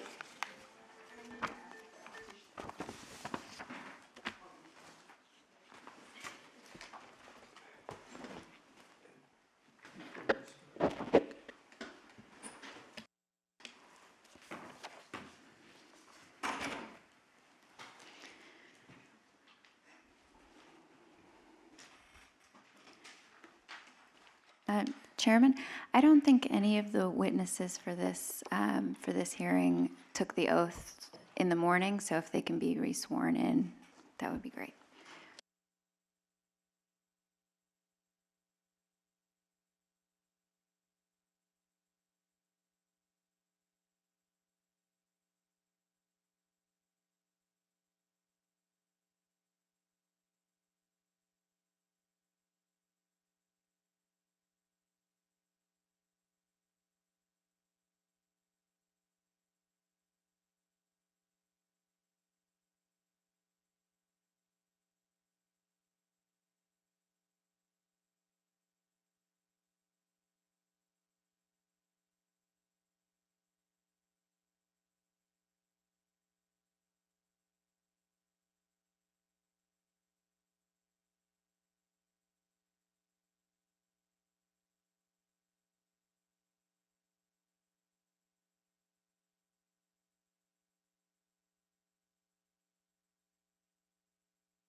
Okay, we'll take the next matter. This is Mount San Jacinto Winter Park Authority doing business as Palm Springs Aerial Tramway, case 5906-3, a petition for an interim variance. Who's representing Palm Springs Aerial Tramway? Good morning, Chairman and members of the board. My name is Marjorie Dela Cruz. Spelling is Delacruz. I am the Vice President of Human Resources and Risk Management. Thank you. And representing Executive Officer? Good morning again, Chairman Camarena and members of the board. Sherry Hani Zavara on behalf of the Executive Officer.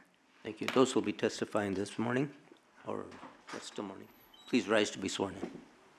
Raise your right hand. Do you promise to tell the truth, the whole truth, nothing but the truth, so help you God? Thank you.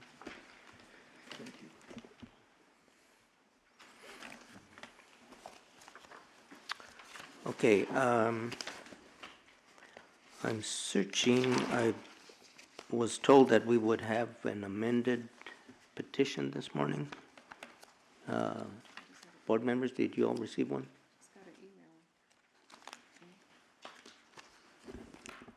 After speaking with the clerk of the board, we were advised that it would be sufficient to send an email response to clerk of the board at aqmd.gov related to our response to question number 4 pertaining to good cause, which we did. Okay. And that was sent, I believe, on earlier this week. Excuse me, I can check the dates if you'd like. Yeah, I have May 16th at 2:15 p.m. And it talks about the good cause issue. That would be correct, thank you.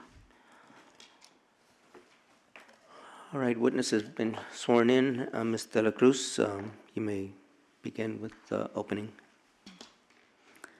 Mr. Chairman and members of the board, we are here before you today to request an interim variance.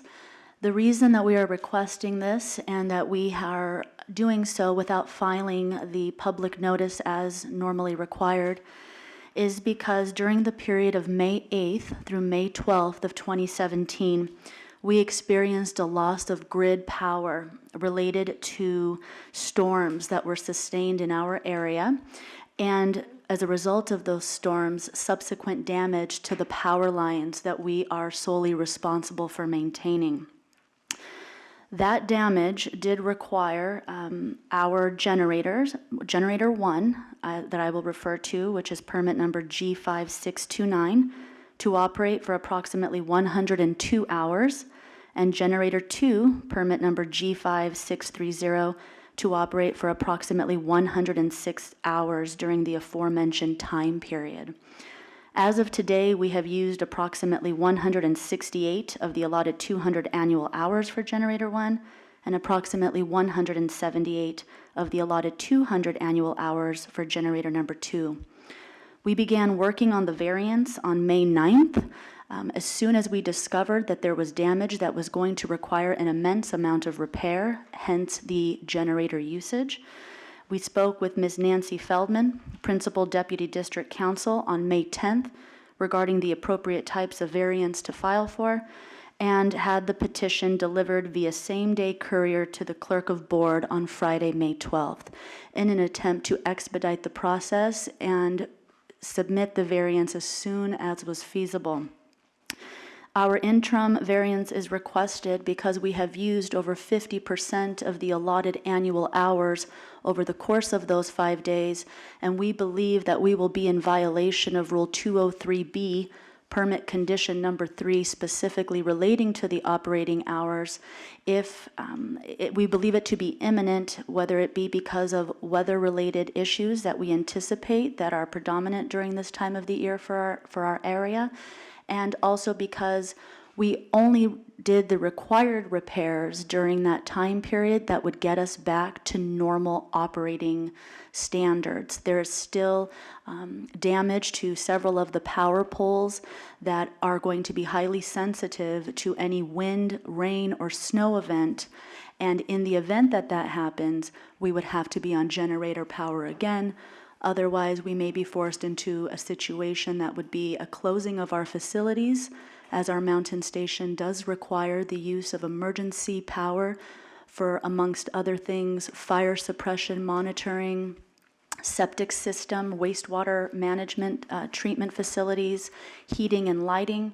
And if we are unable to provide that, given the location of our facilities, it would prompt a closure, which would produce a loss of extensive revenue, near $50,000 per day, and depending on the duration of said closure, may result in the layoff of over 124 employees.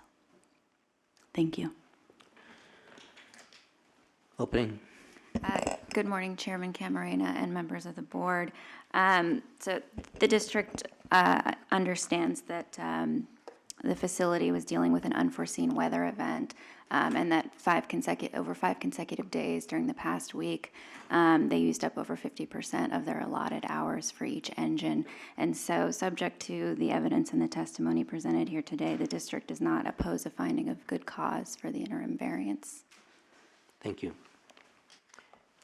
You may present your testimony on good cause. I neglected to mention that before going on to the merits of the matter, we first have to make a determination of good cause, and so that's what you should direct the testimony at this point, and if we find good cause, then we'll proceed to the merits. Thank you. At this time, I would like to ask Nicholas Cleseri, Vice President of Maintenance. Spelling of his last name is C-L-E-S-C-E-R-I, to take the witness stand at the podium, as we do have photographs that we would like to present to the board, if you so choose. Thank you. Go ahead.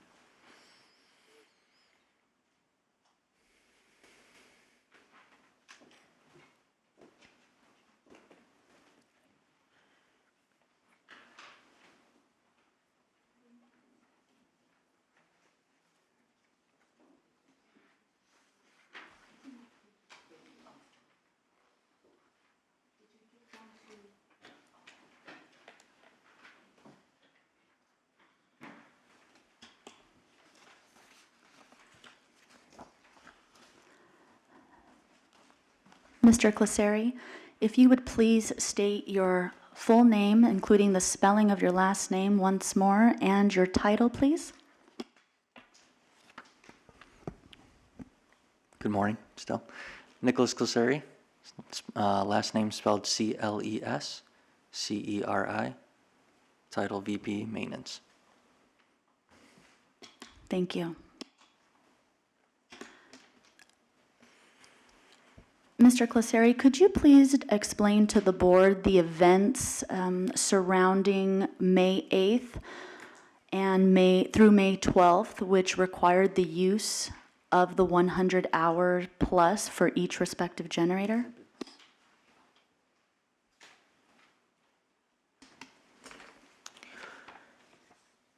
I'm looking for a different photo here. So in between the hours of, let's say, 6 p.m. and 6 a.m., I don't have the picture in front of me from the lightning strike, the data that I found. We received a strike of lightning on pole 15 as shown in the photo. At 1 a.m., the burnt piece of the top of the pole, which is right here in this bag, had released. The crossarm area, if you see the arrow, the red arrow in the top of the photo, there are guy wires attached to a metal ring. Above that area is where the burnt top of the pole was. That piece had released at 1 a.m., so at some point from 6 p.m. to 1 a.m., let's say, there was a lightning strike. As soon as it burnt enough to release that piece, once the hardware and the piece was released, it caused the power line conductors, the 3 lines, power lines, 13.6 kVA power lines, to cross or short, which blew a high voltage fuse that automatically engaged the mountain station generators, which occurs with a loss of grid power to the mountain via an automatic transfer switch. At 6:45 a.m., an engineer tech, Jerry Huffnagel, had called me to notify me of the power loss. At that point, I instructed the engineer techs on duty to replace the blown fuse, that's our policy, to confirm whether or not we have damage or crossed conductors. Sometimes it's just when they cross quickly and then release, or they're no longer crossed, we can replace a fuse and be back to power to the mountain station. The tech had replaced the blown fuse and attempted to re-energize the power line leading to the mountain station. In between that time, at 7:07 a.m., I had called high-performance helicopters for their potential availability. At 7:12 a.m., the new fuse was immediately blown when they engaged it, which indicated we did have severe damage and or a crossed conductor or shorted lines. At 8:40 a.m., the helicopter availability was confirmed as a marine layer, which we had experienced with the weather in that time period, had lifted, and the helicopter service was verbally ordered with an estimated time of arrival for 9:30 a.m. At 9:40 a.m., this is all on Monday, May 8th, the helicopter arrived. At 10 a.m., I had conducted the initial, what we call the recon flight, which is to visually confirm the whole power line, all the poles, look for damage, which we found. At 11:12 a.m., the power line repair project planning had begun, along with all necessary safety meetings. At 12:02 p.m. that day, the power line repair commenced. On Tuesday, May 9th, the helicopter was grounded all day due to limited visibility, weather issues. No repairs were made that day. Wednesday, the 10th, helicopter was grounded until 11:40 a.m. Same reason, inclement weather, before we could begin repairs that day.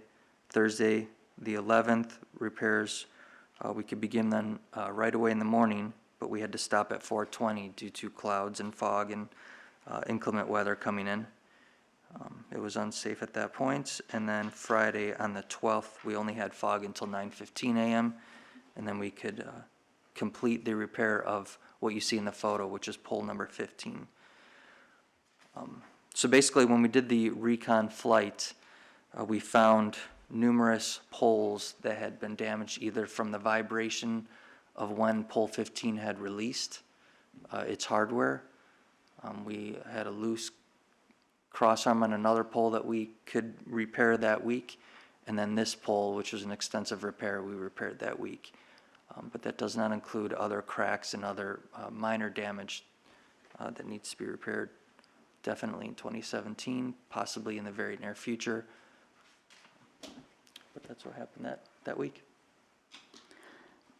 Mr. Claseri, is there any other way other than helicopter to reach the mountainous ridge to service these poles? Negative, there is not. And is Palm Springs Aerial Tramway solely responsible for the maintenance of all power lines from an elevation of 2,600 feet up to the mountain station of 8,516 feet? Yes, we are responsible for that. And there is no service that is provided by either Southern California Edison or any other utility company related to the repairs or damages that may be sustained amongst those poles? Negative, we own and maintain the power line. Thank you. Is that it? If I may, a few more questions. Mr. Claseri, do you anticipate damage to occur or for it to be likely or probable in the event of another wind, snow, or rainstorm to any additional poles that may require the use of generator power in order to deal with the emergency situation of repairing the power lines? Yes, I do. Okay. And considering that for one generator, we are 22 hours away from the 200-hour annual operating limit, do you think it is reasonable to presume that we will exceed that 200-hour limit? Yes, it is. Thank you. District? Just one question. I know you touched on it in your opening, but just to confirm for my benefit and the benefit of the board, how soon after the inclement weather event started did you contact the district to petition for a variance? I believe you could answer that better than I as far as the email. Ms. Present. Ms. De La Cruz, did you take the oath today? Yes, I did. Okay, so maybe you would be the person to answer the questions with regard to the filing of the petition? That is correct. Okay, so I don't know if Ms. Honeyzava, if you want to ask that now, or if you have any questions for the witness, or... I can wait. Okay. No other questions for the witness? No, no other questions for the Board members? I'll ask him. Are you only here to testify to this event as far as the strike and the days and or do you know of things like, for instance, you had a variance last year? Do you know anything pertaining to those things, or is that all Ms. De La Cruz? That would probably be better Okay, answer by Ms. De La Okay. Cruz. thank you. Senator? How long have you worked for this firm? 5 years. 5 years. Were you aware that a request for variance was made November 17, 2016? Yes, sir, I believe I was here that day. You were here that day, okay.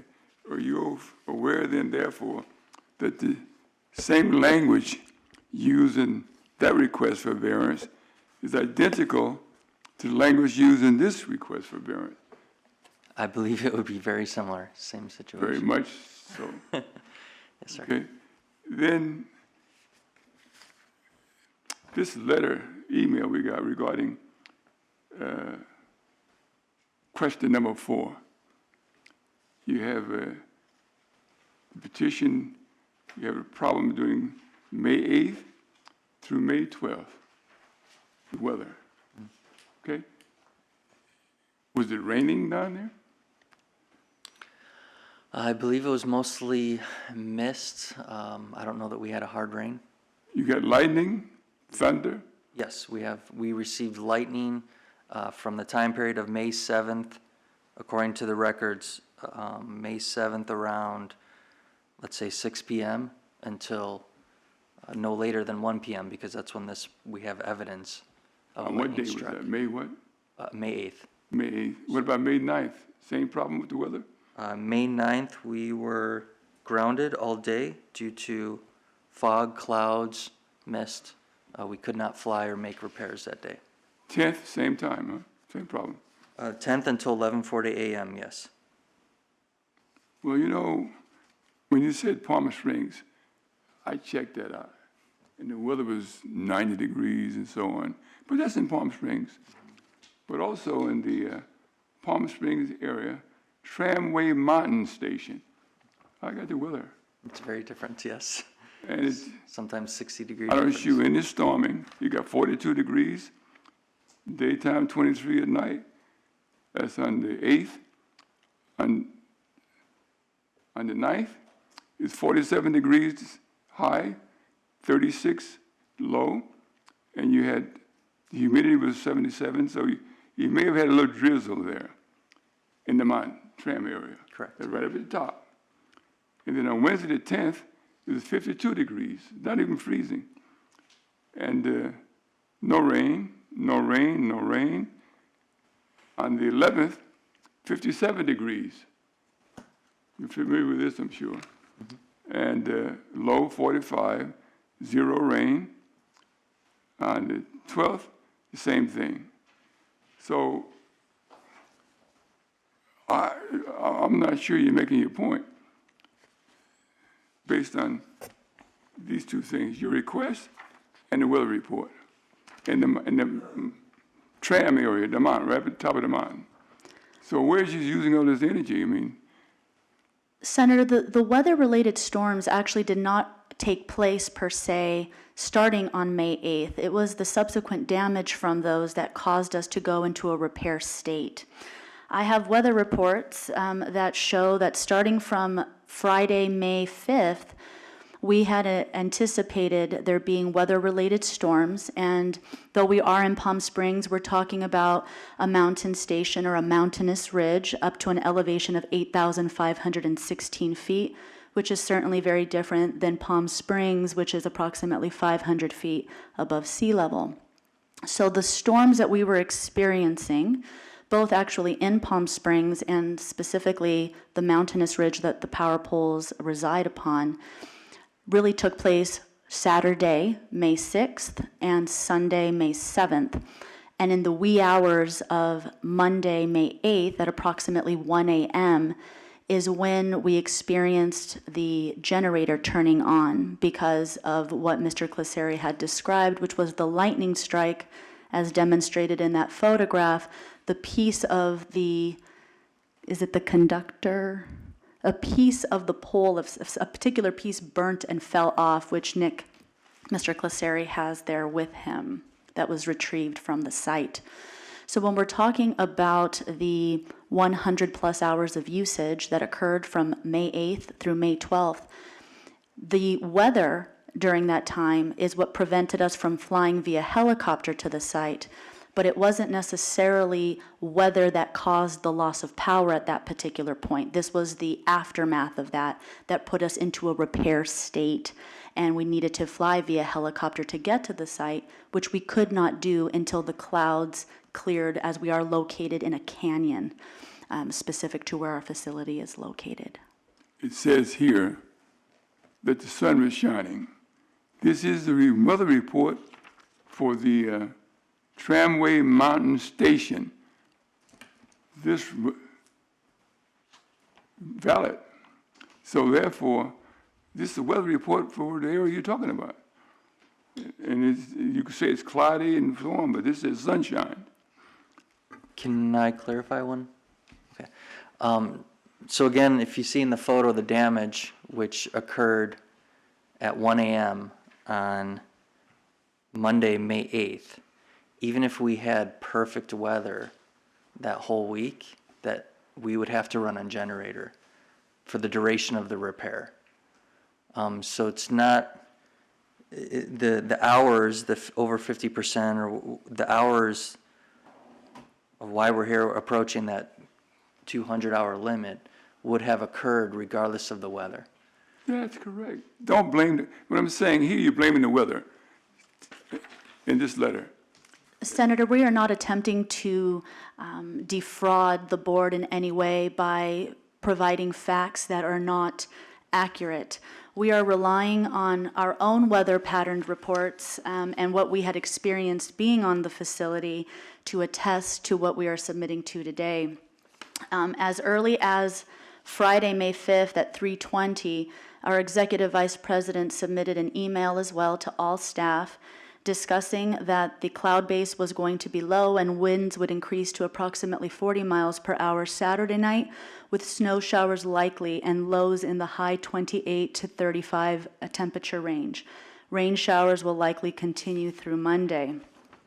What I have before me is another weather report that does show that there is showers in the region that we are located in.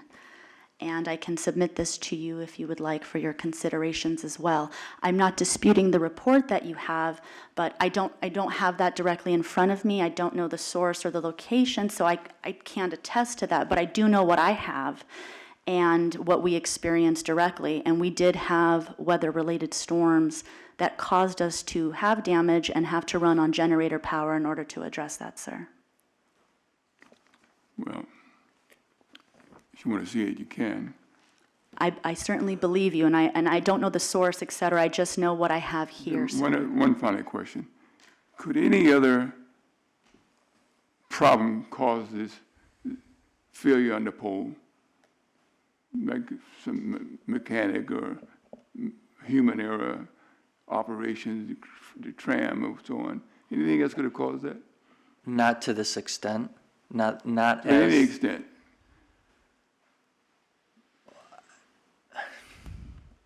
I guess I'm not clear on the question. Could a power pole at any time be damaged? You got a shortage in that power pole failure?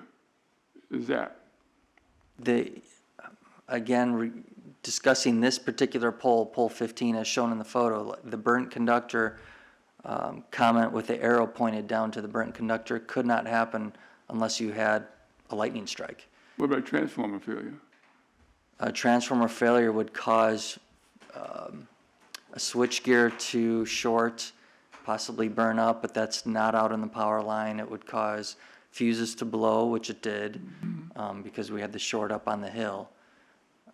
But this particular damage with the burnt mark in the center, the burnt top of the power pole, that's lightning only. I have no further questions. Ms. Prusak?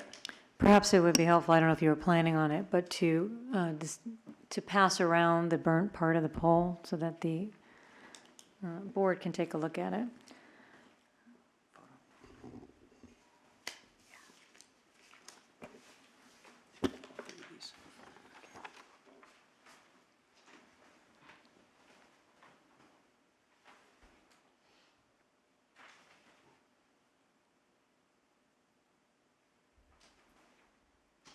I also wanted to show you that. This is the archive for May 7th at 1800 hours with a window of 12 hours that anyone can pull off the internet. It shows lightning strikes actually around the world, but I pulled up the US. You can see the area kind of near the Salton Sea where you have 3, 4, 5 red dots. Those are the lightning strikes in that time period.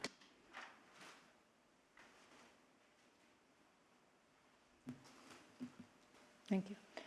I had just a couple more questions. I don't know if you can answer them. I know that any questions regarding the past variances, I will direct later to Ms. De La Cruz. But you are aware that the generators went over the 200 hours last year? Is that correct? If I remember correctly, they didn't go over the 200. We were here because we heard that there was going to be a big winter coming, which means it could go over 200. We came in when they were at 175 hours approximately. 5 hours. We wanted to be proactive, which I believe we're trying to do today as well. Okay. We came in and said, hey, look, we have a big storm coming. I just wanted to know, so you didn't go over last year? We did not. Have you gone over any other years? That I do not know of. Okay. Not in my time period. Not in your time period? I believe so. Okay. Because my question would be if you were considering a generator that would comply with more strict standards, that wouldn't be a backup generator, but I'm not sure if this is the first year you actually gone over. But have you considered, do you know, has a different generator been considered? One that perhaps wouldn't have a 200-hour limitation on it? As far as I know, my predecessor had discussed a third generator, which would not, a permit for that would not be allowed to keep us under the 200-hour limit, but I would imagine you would know that better than me. Yeah, we can, I don't know if you wanted to answer or just to wait. What's that? Okay, all right. The rest of my board is saying, go ahead, please answer. We would certainly be open to any suggestions or any options that are available to us that would permit any generator to operate for more than 200 hours. This is our third variance. The first request for variance was because we had exceeded the 200-hour limit. And since that time, we have worked with several staff members here at the district in order to come into compliance. Let me just stop you. What year was that? I believe 2012. Okay. Thank you. So last year, when we requested our second variance in approximately November of 2016, was for a short variance to get us through the end of the year, because we had anticipated that we may have the weather-related storms again, which is, in essence, that is our main concern, is weather. We are at the mercy of weather-related storms because we have to go via helicopter to do the repairs.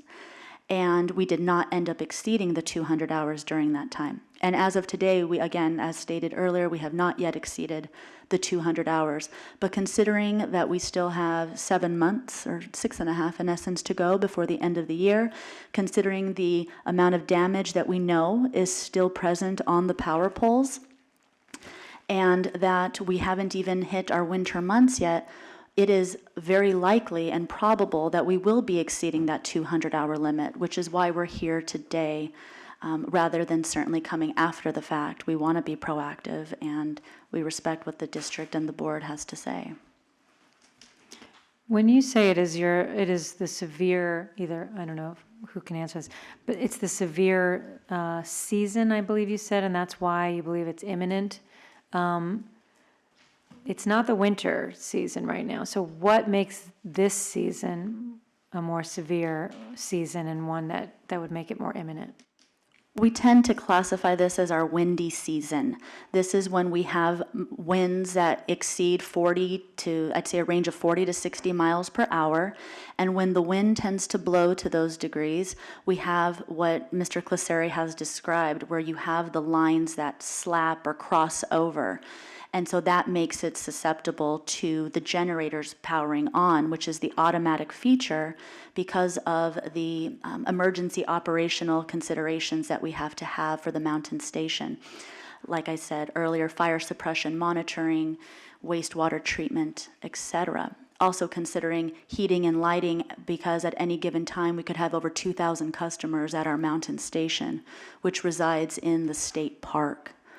So we have been dealing with winds, and we've been in business since 1963, and we are aware of the vulnerabilities of being in a canyon and having a remote location that sits at 8,516 feet, and the exposures that are created when we are responsible for maintaining the power lines associated with that.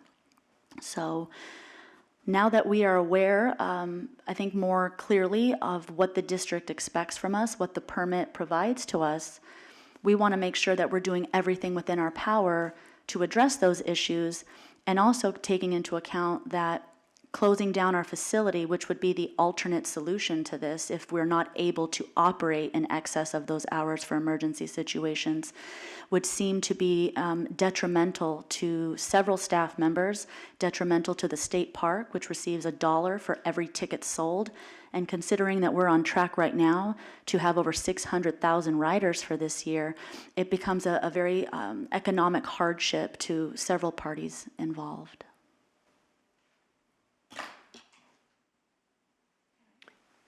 Ms. Bird? So the tramway's been there since 1963. How long have you had the generators? The generators were installed, I believe, in 2000. In 2000. Approximately. When did they go under permit? They were permitted in 2010. So from 2000 through 2010, they were operated and without a permit. That is correct. And then when the district was aware, they required that you come under permit. That is correct. Okay. What have you talked to the district about as far as other types of generators, something that would not have this limit of 200 hours? Since this appears, since 2010, it's 2017, this is the third request for a variance, either for coming close or definitely exceeding. What have you talked to the district about as far as different types of equipment that you wouldn't have this issue with? In all of my conversations, predominantly with the engineering department, a gentleman by the name of Hemang Desai, he was a great help to us during the permitting process as well. My understanding has been that because we use the generators for emergency use only, that they fall under a very specific statute of the regulation, and that there is no other generator, based on those previous conversations, that would allow for emergency use to go beyond the 200 hours. So I would certainly be willing to speak with engineering or anyone at the district if they have suggestions or if there are other options related to a generator that is still predominantly or only, in essence, for emergency use that would be permitted to exceed the 200-hour limit. But I'm unaware of any option for a generator that falls under that emergency category. So you didn't talk about any type of generator other than diesel generator? Correct. District, okay.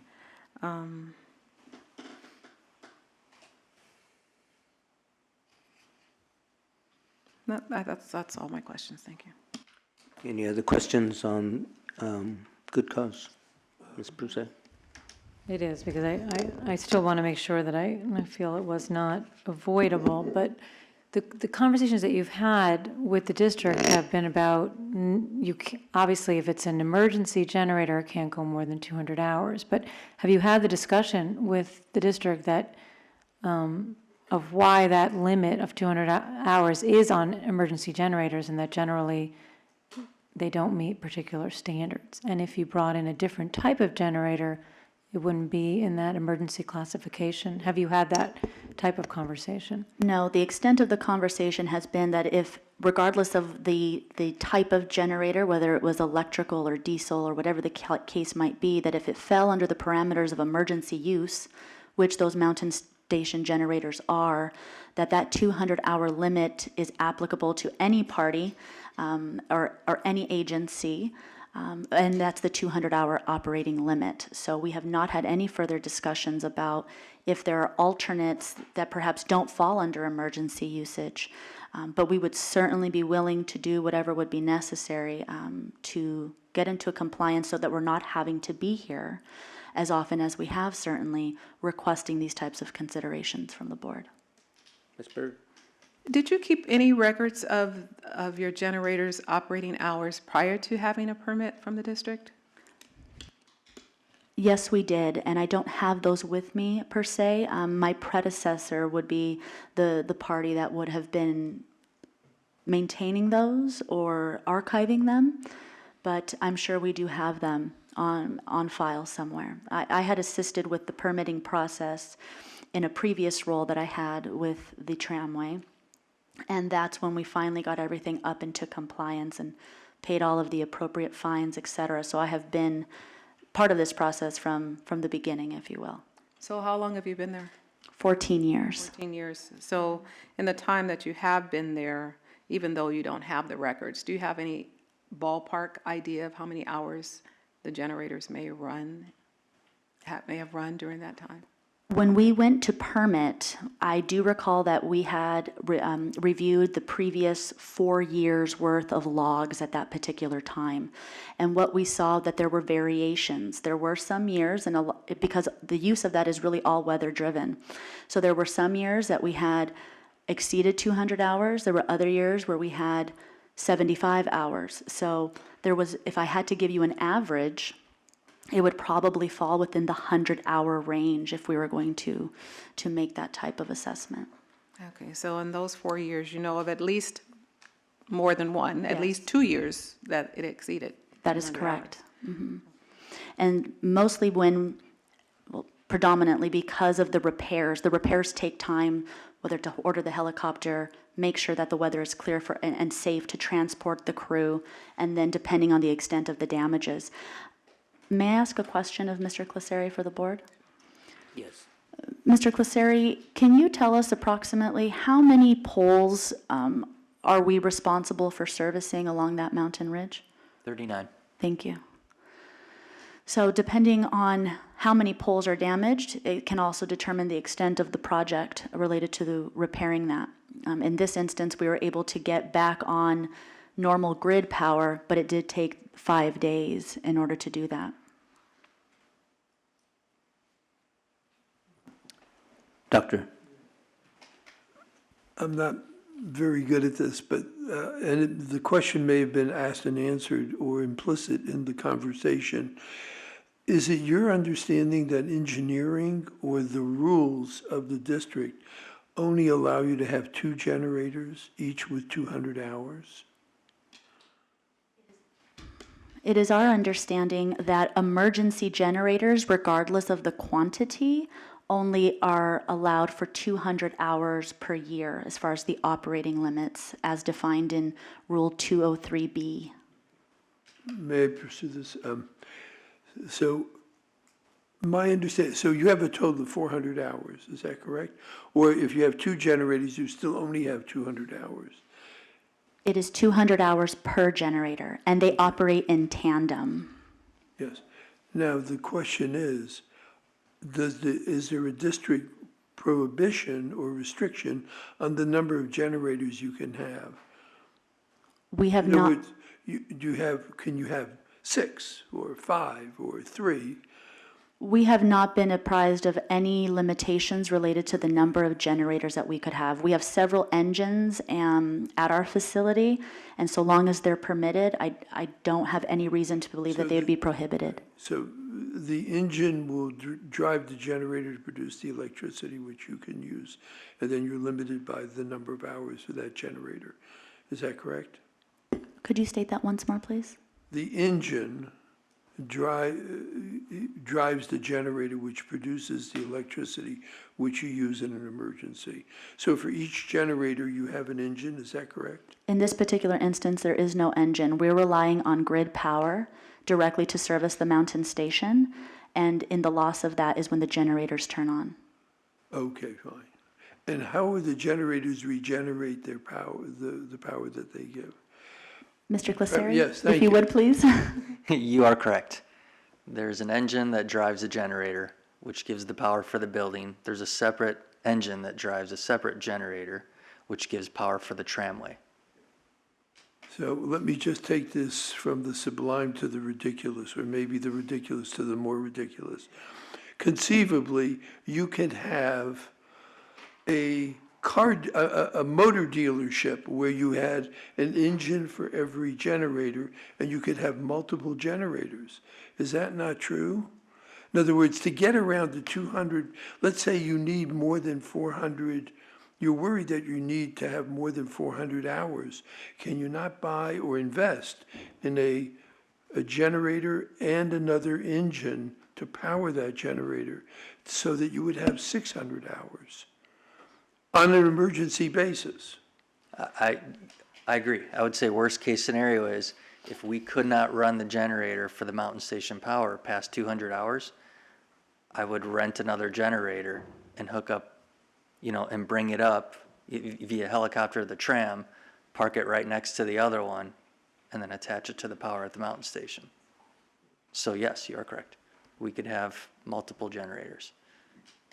But you would also have the same problem with getting the emergency generator to you for the same reason that you're using the generators in the first place, inclement weather, which is unpredictable. Technically speaking, we could find a way to get a portable, depending on how heavy it was, portable generator up the tram if a helicopter could not fly, and we could get power to the mountain station if a helicopter couldn't fly a generator there. Since you've had some problems over the last 3 or 4 years that you've both been involved in, has this not been a consideration, or have you presented it to the district, or talk amongst the people who own the company that is the tram company? I can only speak for what I've spoken to or been involved with, and I have discussed it with my superior that, it's probably a good idea to, if it's possible, I don't know what the rules are with the district, to get a third and or fourth generator up there and installed, so if we approach 200 hours on one, then we switch to another. I just want to come back to one other question. You showed us a map where there were electrical strikes. So this was a map that was done documenting what actually happened. It was not a weather report or a weather document that was predicting the likelihood of those strikes. Is that correct? That is correct. It's an archive from lightningmaps.org that shows all lightning strikes in the world, and you can pick a certain time, date, or time frame, date, and country Okay. to show where lightning strikes happened. Excuse me, to your knowledge, is this an authorized, valid representation of what is going on, or? Yes. Does it come from for example, from governmental source, state or federal, or international? I don't know if this particular website comes from government. I know there's some that are. Most of the weather sites that we use, ski areas use, we're very dependent on lightning. The one thing that shuts down a ski area is lightning. Most ski areas have a policy, if anyone sees lightning, all lifts stop for at least an hour. So we all rely on this information. It's very, very reliable, but I don't know the actual source of this particular website. One parenthetical comment, it does smell like burnt wood. Thank you. Any other questions? Senator? Your time working at the station, has there been any other lightning striking poles over there? We've had lightning strikes to the tramway. I've had to deal with failures, electronic failures on the tramway itself. The power pole, I don't believe in my time in 5 years, I haven't experienced a lightning strike on the power pole that caused damage. But lightning striking around here all the time, is what you're saying? Yes, on the tramway, yes, I've had to replace at least 4 components in 5 years. What's the responsibility, if any, of Southern California Edison when a situation like that happens? How do they work with you, or how do you work with them? To be frank, I harass them, I call them and I ask politely, can you get power back to the station as soon as possible? And then I call back and remind them that while we can operate independently without any power, especially the tramway, by code we have to, we can bring people safely up and down at a reduced speed instead of 10 meters per second at 6.5 meters per second. We can continue to run, but it does affect our operation. We like to have house power, so I'd call them, remind them. You can also get another power plant up there, you said. Well, we're on generator power if we don't have power going up the line. You could bring, if you exhaust the time, 200 hours here, you can get another one up there on the mountain. I think it would be expensive, and Can you do it? I think it's possible, absolutely. Okay, very To good. fly another generator up there, I think so. You know, in your petition, you talk about tramway valet station. In the information I have here on the weather, it says California, Palm Spring area, tramway mountain station. Right up there with the red area. You talked about the wind blowing, problem with the wind. Well, on the 8th, the wind was 10 miles per hour. On the 9th, 12 miles per hour. On the 10th, 5. Are those averages or peaks? No, actual. Actual average or actual It just, peaks, max? What are they? it just says gusts, so that's peak. Gusts, okay. It says gusts, that's peak. It could be less than that, but no more than that. Senator, the actual inclement weather that we experienced happened prior, though, to May 8th. It actually transpired over the weekend, which is May 6th and 7th. And that's when we believe the lightning strike occurred between 6 p.m. on Sunday, May 7th, to the point where the emergency generators kicked on at 1 a.m. on May 8th.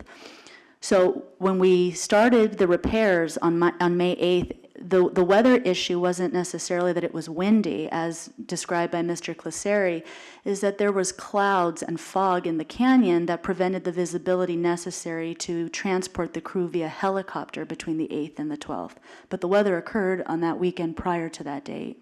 It seemed to me that if that's the case, in your letter dated May 16th, that information should have been included in here asking for it as you address the issue of question number 4. Understood. Any other questions on good cause? Any other witnesses on good cause? No other witnesses, sir. District does not have any witnesses on good cause. No, the district doesn't have any witnesses on good cause. I have district staff here from engineering and also compliance who are available to testify should the board have any questions. Okay. Ms. Prusak? I have a question. I don't think it's relevant for me for good cause, But I will want to know if it is true that under district rules, you can have unlimited numbers of generators that go to 200 hours in the same location. Okay, so I'm going to call Senior Air Quality Engineer Hamid Mandalawi. Hamid, can you state and spell your name for the record? Hamid Mandalawi. First name is Hamed. Last name Mandalawi, Mandilawi. And Hamid, did you take the oath this morning? Yes, I did. Okay. Do you need the question repeated, or can you? Okay. Oh, sorry. Senior Air Quality Engineer. As long as the engines are used for emergency purposes and meet that requirement, they're allowed to have as many as they need. Thank you. Other questions for Mr. Mandalawi? Thank you for answering the question I wanted to ask, and thank Ms. Prusak for doing that for me. Anyone else have any questions for that witness? Okay. Very good. I'll ask then Ms. De La Cruz for closing on good cause. Ladies and gentlemen of the board, we thank you for your considerations this morning. We want to convey, and we hope that we have in the presentation that we've made today, that we took all appropriate, immediate steps to file for the petition. We began working on it immediately on May 9th, contacting Deputy District Counsel Ms. Nancy Feldman on May 10th, and having the petition submitted with the appropriate fees that Friday, May 12th, via same-day courier. We want to do whatever is available to us, whether that be through the installation of additional generators. We would like to speak with engineering to see what other options may exist so that we can avoid this type of situation. But again, unfortunately, this was something that was unforeseeable and completely outside of our control, because we are at the mercy of the weather, and Southern California Edison provides no service to us whatsoever from our valley station, which is located at 2,643 feet, up to our mountain station at 8,516 feet.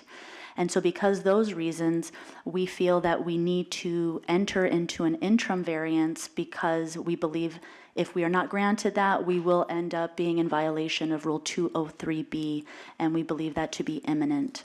And so we ask for your considerations, and we thank you for your time. Thank you. Closing for the district?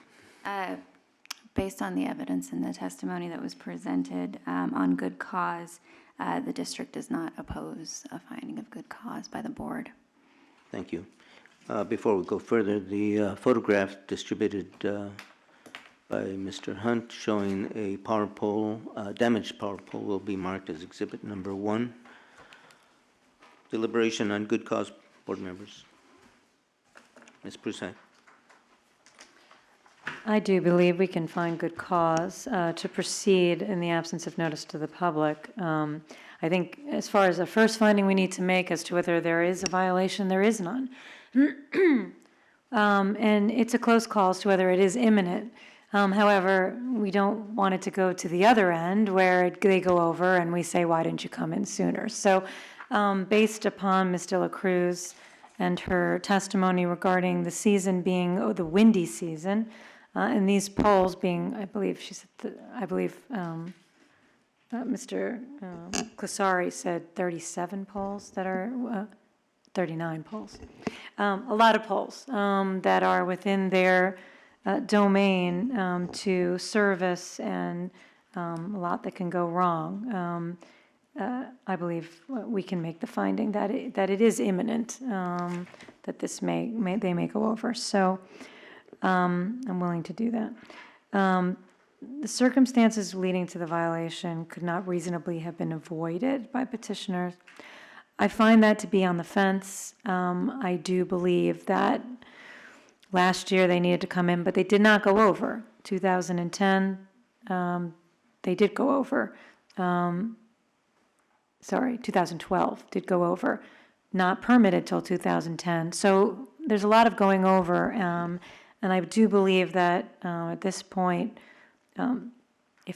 if they were to come back again, it would be very hard for me to find that it's unavoidable without having gone through the steps to try to permit a third generator.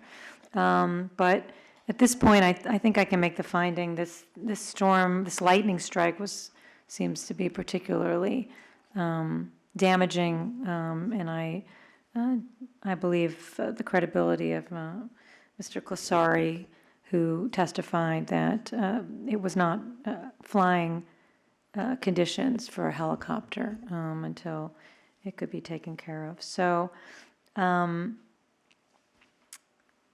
believe that that for this situation, this early in the year, to be this far in was not foreseeable. I believe they were diligent. Not only did they begin on the 9th, right after they learned that the generator had kicked in, they filed by the 12th, which was pretty quickly thereafter, but again, they're not over yet anyway. So I believe they're diligent, and to not allow would lead to an unreasonable or unavoidable adverse impact to petitioner, because if they do go over and cannot use their generators, first of all, that there's fire suppression equipment that is part of that or powered by that, but also the loss of $50,000 a day and the use of the facility, I think, is unreasonable. So I do think, even though I'm on the edge, that I can find good cause. Other thoughts on good cause, Ms. Bird? I cannot find good cause. And as Ms. Prusak said, if they came back again, she probably couldn't, and I feel that coming back this time, that I couldn't. And I think this is one of those cases where it's not a matter, and my reason for not finding good cause is not based on the fact that I don't think your testimony was credible. I believe that there was a lightning strike. I live not too far actually from where this is. I know how the winds get out that way. That's why we have windmills out there along the road, because there's a lot of wind out there.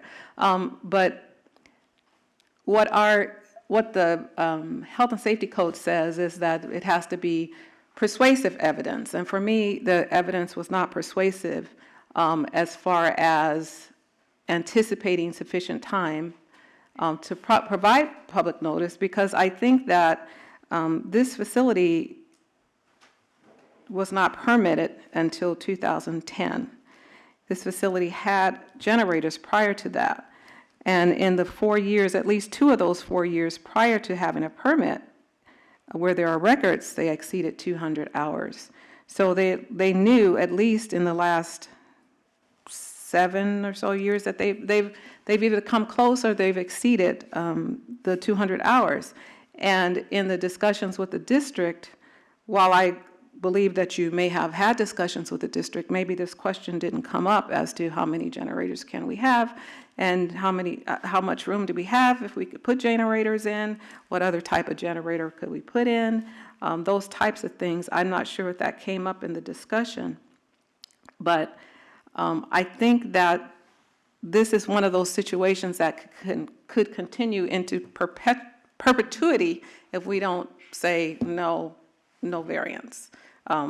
And there is another way to come into compliance, and I'm not going to get into that, but the district can tell you how they could get you into compliance. And I just believe that we might be at that point where it has to stop even to get that discussion to take place. But I think that it's happened enough times that they've been close or they've exceeded, and it's just time to do something else.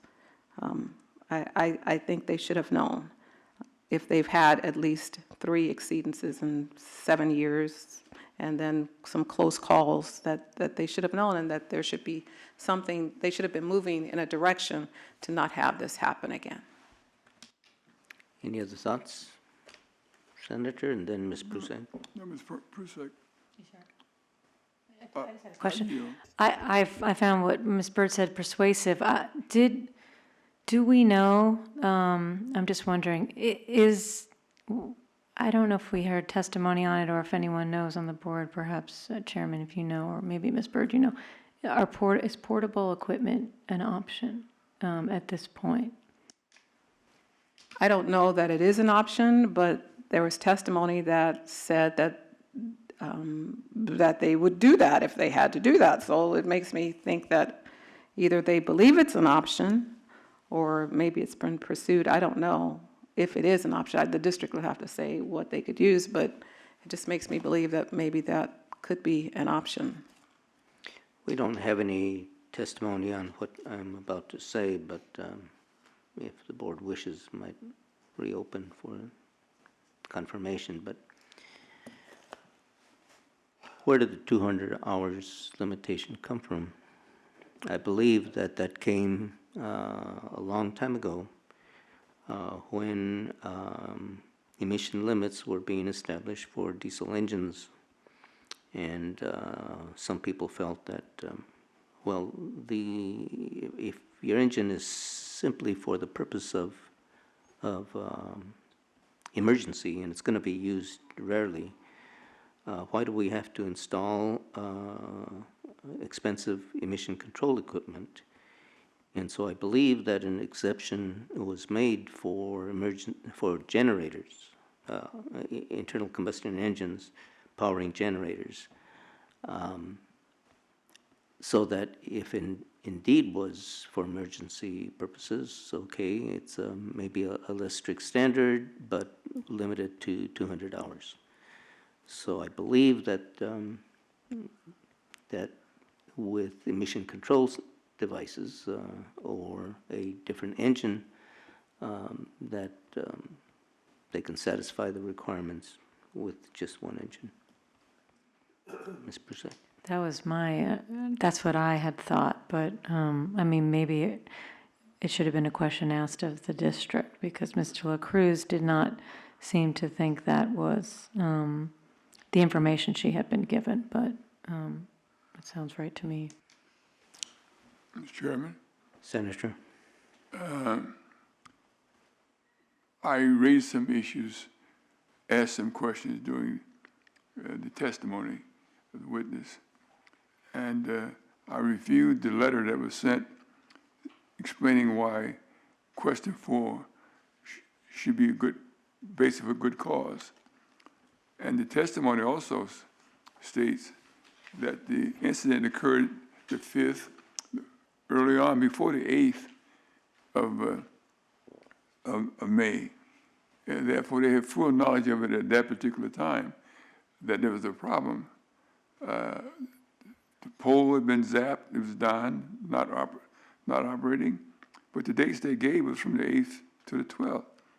And I must tell you that the sun was shining, no wind,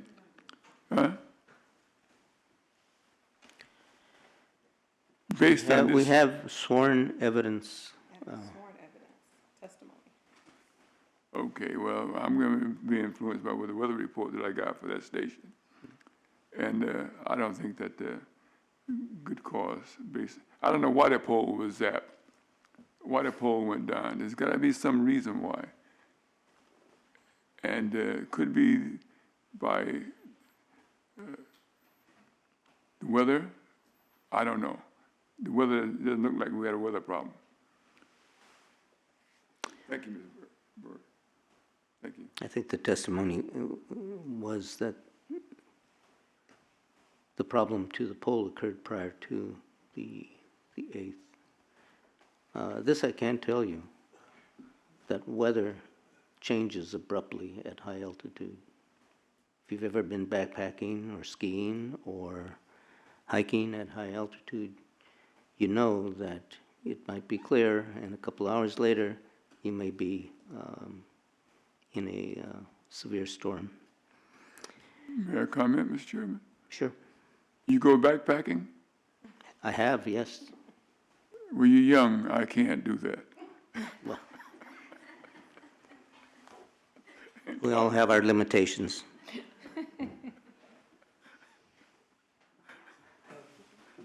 Doctor? In Vermont, they say if you don't like the weather, wait 5 minutes, it will change. I lived up there for 8 years.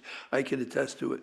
You could be at Lake Champlain level, or you could be up on top of Mount Mansfield. It can be devastating. What I'm very concerned about is that my criticism about this is, we're talking about the damage. I mean, this is a piece of burnt wood. I don't care how it got burnt. If somebody was up there smoking a cigarette and lit it, and that's how it happened, I don't know. At the top of the What I pole? am, yeah, I don't, as I said, I don't know. I'm being facetious deliberately. The problem is, it's the planning, what happens after the storm. Forget about, I mean, I accept your data about the storm.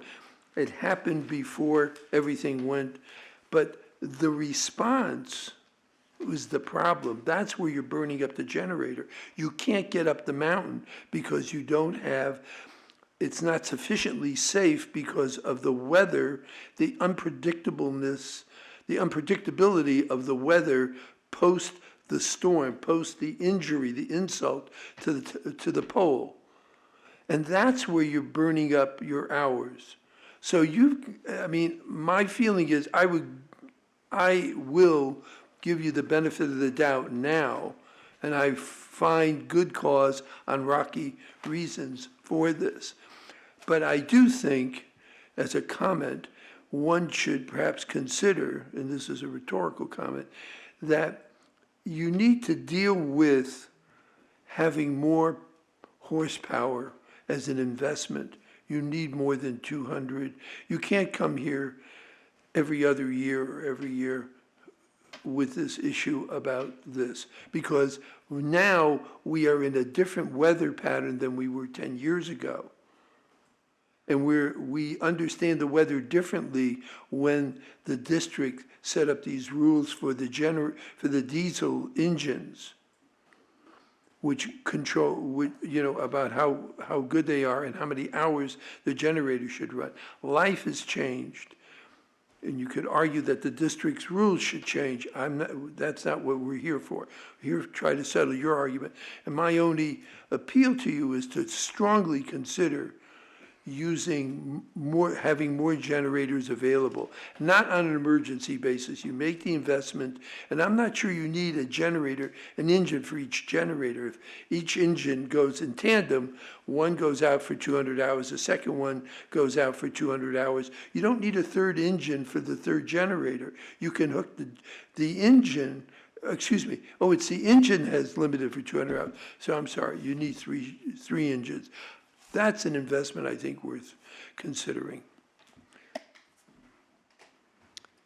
Can I make one last comment? I'm going to make a brouhaha. But Senator, I am not sure, based on what you have presented, without evidence, I mean, it's not entered in evidence, your weather report. I wonder if you're not looking at a weather prediction report as to a weather summary report. And we can talk about this afterwards. No. But there is this disparity. I am sorry. It's not in evidence. It's not in Let's proceed. Ms. Prusek.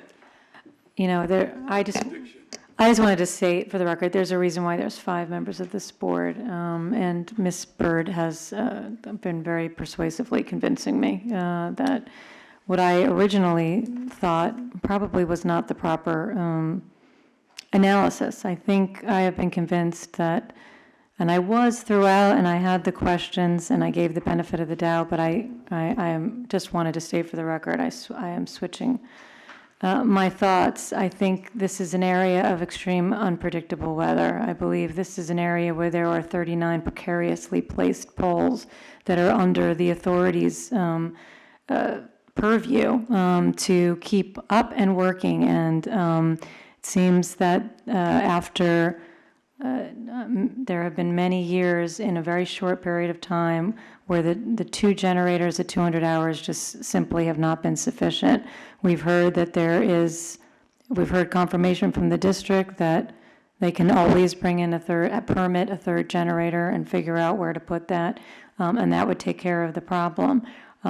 They could, I believe, and I believe the chairman believes, I don't know if it's true, have a cleaner generator that doesn't have a 200-hour limitation, and I don't know if a portable generator is at this point an option, but it very well may be, and I think it's to be discussed with the district, but in any event, a variance is a basis for essentially a free pass based on something that could have been avoided. I don't believe it could have been. I mean, I believe it could have been. I'll entertain a motion.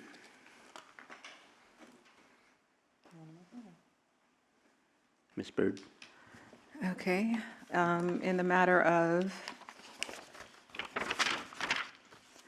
Mount San Jacinto Winter Park Authority doing business as Palm Springs Aerial Tramway, case number 5906-3, I move that we cannot issue an interim variance because of the inability to find good cause. Is there a second? Ms. Brussac? I'm going to ask that we have not gone past the good cause stage, so the motion more appropriately would be a dismissal That's without right, I'm sorry. prejudice.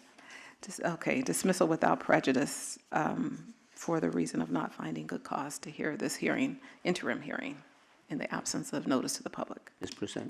I'm going to second that, and then once it's voted on, if it's voted in favor, I'm going to just caution to reassess whether you believe you should come for the regular variance. Discussion on the motion? Senator, how do you vote?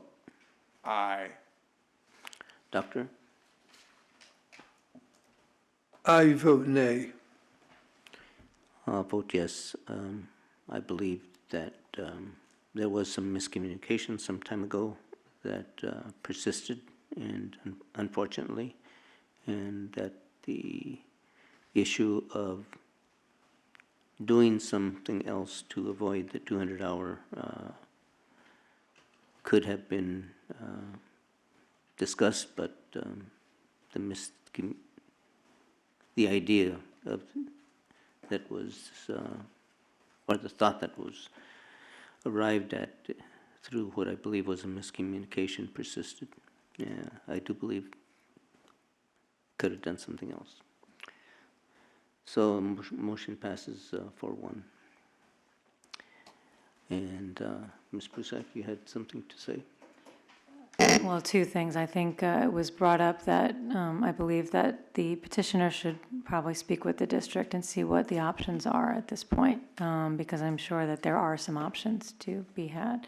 And it's up to the petitioner whether you want to proceed on the 22nd of June with the regular variance, but you've heard some of the deliberation and the issues, so I would just say that. Thank you. Thank you very much. Good luck. Board members, we still have the general meeting. Would you like to take a lunch recess or a 10-minute recess and come back? We Yeah, the meeting while we're eating? meeting while we're eating? Meet while we eat. I'd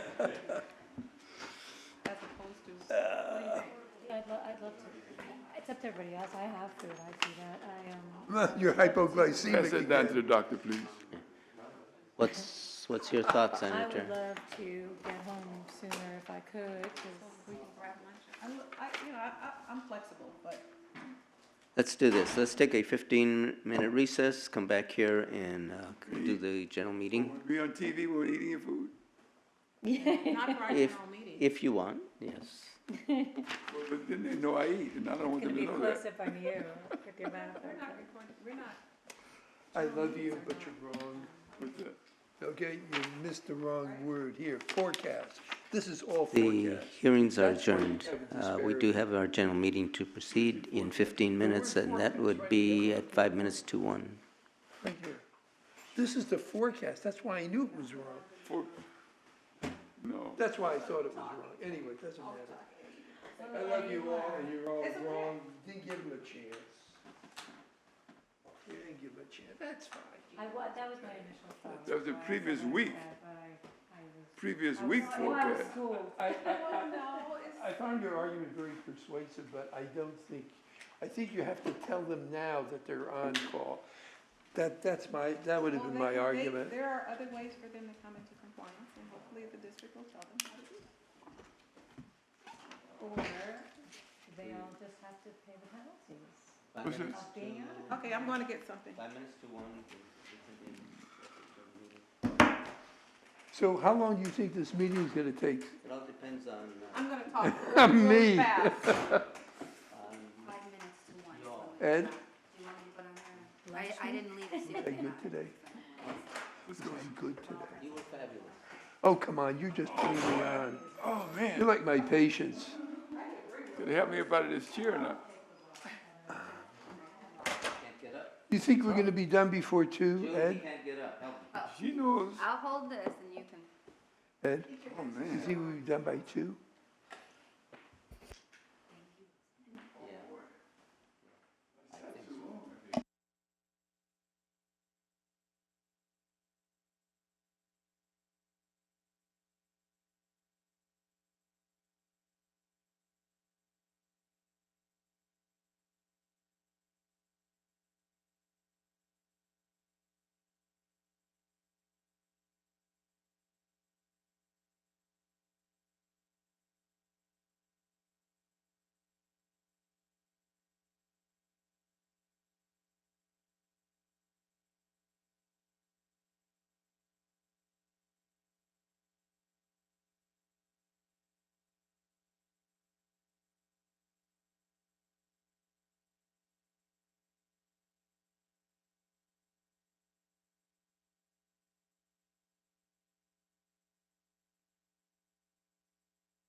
Hello, and welcome to the meeting. Please enter your passcode followed by the pound or hash key and connect. Please hold while I confirm your passcode. Thank you for joining Global Meet. Please wait for the tone. Then say your name and press the pound or hash key. Hearing board room. When you hit joining the meeting, Hearing board room.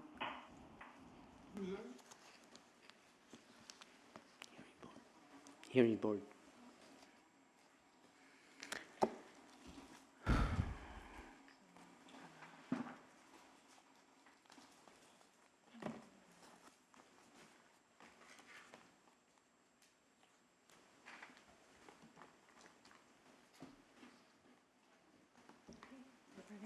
Was Mr. Lofgren given a heads up as to when we were going to start?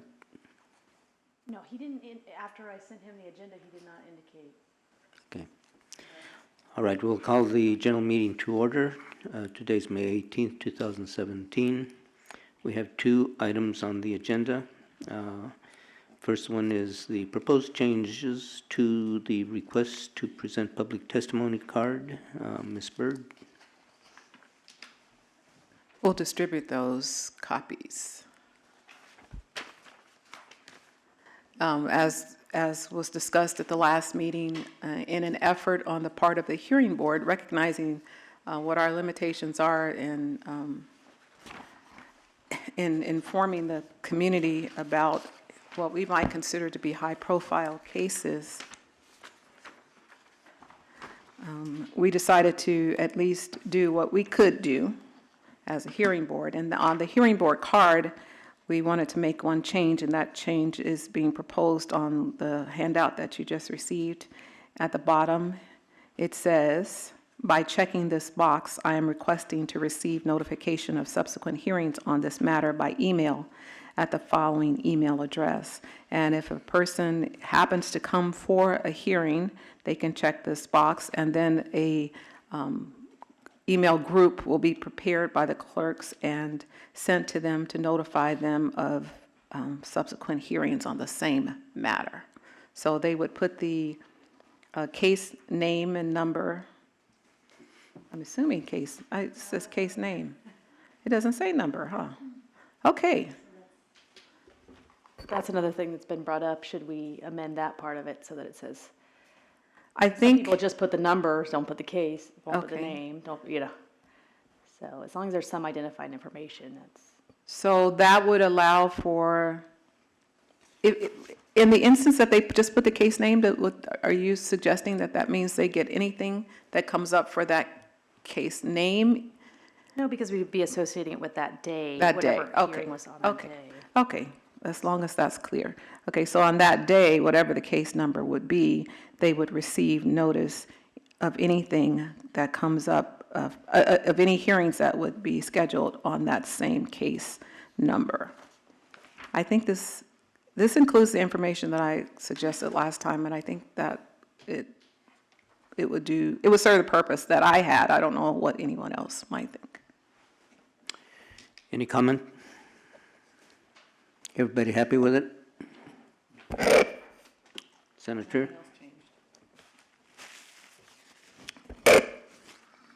The name of the person, witness, address is included, which suggests to the witness that they're required to put that in, even though they're interested. If they are interested in being notified, then if you check box A, then you shall put your address and et cetera. But the only reason why I say that, because the ethics training that I just went through says that the witness do not have to give their names and or addresses, and they should be allowed to testify. Ms. Broussard? It is true that you're not required to give your name or your address before testifying. And in fact, on one of our previous cases, we specifically instructed witnesses that came that they were not required to. it is helpful before this particular body because we take public comment for purposes of evidence in our quasi-judicial proceedings, and thus someone's name and where they live could give them more credibility. However, they're not required.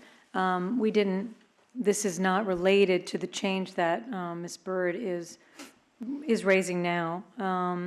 And if we want to agendize separately whether or not we should include some statement on the card that you're not required, although it is helpful to give your name and address, we could consider that at a different time, I think.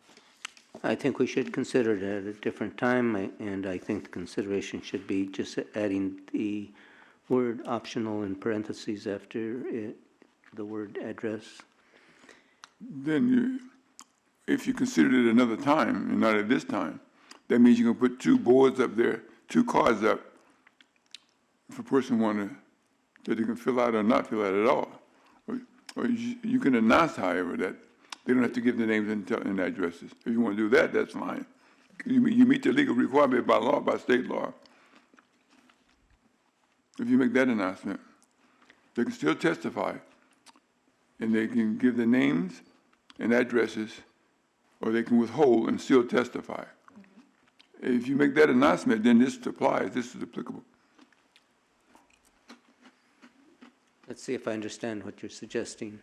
First of all, as Ms. Prusek pointed out, all we are considering is adding the box for those who wish to receive notice of future hearings in the same matter by email. And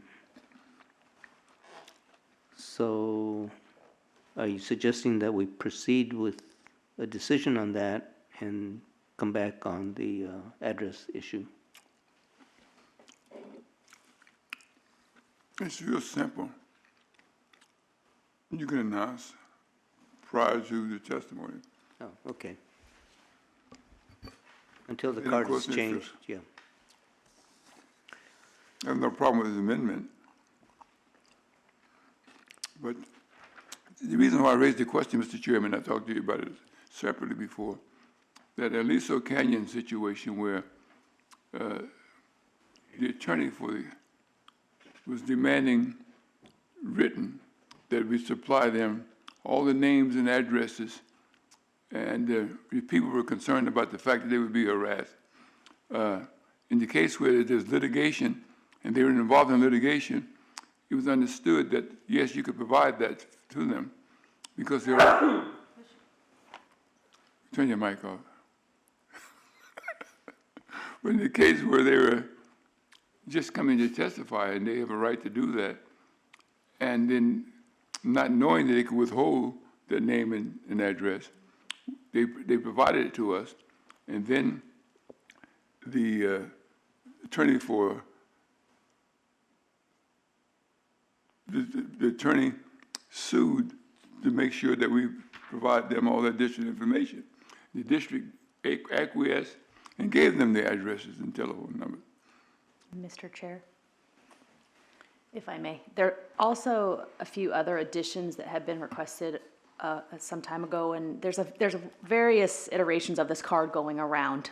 Public Affairs had made some changes when we were having quite a few off-site large hearings, and so we have quite a few of the cards, so we might not necessarily print them right away. Just to your point, if we were to make a change now, we may not be printing these right away because we don't want to waste so much paper, but we can make another change later. But we are adding a statement on the reverse side at the very bottom that indicates to individuals that all that information they are providing is now a public record and is subject to release under the Public Records Act. So that's a new addition that does clarify to them that if they're providing their address, it's going to be released.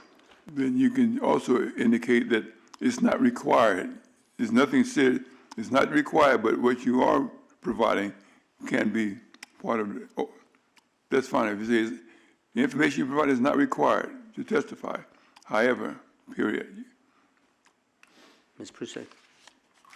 I just wanted to point out that the case that, Senator, that you raised, that was the case where we actually did, for that reason, let the public know that they're not required to give us their name and address. I believe they all chose to, but,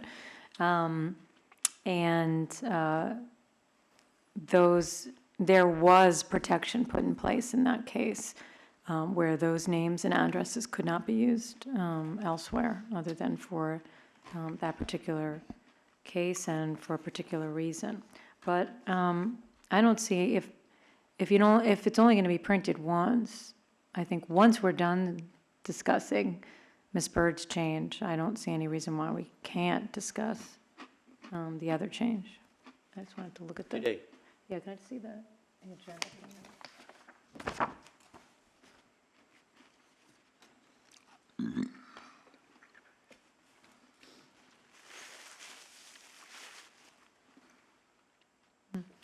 I mean, the description's pretty specific to Ms. Bird's change, so I think we'd have to agendize it for the next time, unfortunately. But we can make the announcement at each meeting, each hearing until then. That might be a way to do it. Okay. Because they can write it, they can still write it, even if the box and the line wasn't there, we can make an announcement if you want to be aware to write your information on your card. Yes, I just think it was the issue that the clerk raised, which is, I think they only want to print them once. Once, yeah. It's, I raised the point, Mr. Chairman and members, that we as the agency, and the ethics training referred to us as the agency, we have to be in strict compliance with the law, and that's what the law requires. And I like what Ms. Bird is doing here, because the person who's interested, they want to be notified, that's fine. But Denise has already stated that there are a number of other iterations that are being circulated at this particular time, and they have to print it just once. On the back of the card, what did you say that's a? The very bottom, underneath their signature. It's the reverse side. The reverse. Oh, I'm sorry. Sorry, it's same paper. They were very small changes that had been made, like I say, different versions. That was that we removed the AQMD logo and we made the heading larger and we added that please print and things like that. So that as we were going through have these offsite meetings, things began to become, obvious. Things needed to be a little more clear. And even if we continue to make it more clear, we don't know that they're necessarily reading it, but we're just making clarification. It's just small clarifying items on the card. I hate to make the card too busy, but I think those who would point out to us that not everybody has computer skills or even a computer or access to email, and I think since this item does not specify how that notice should be made, that we add another box or to give the citizen the option of receiving notification of subsequent hearings in the same matter by U.S. mail.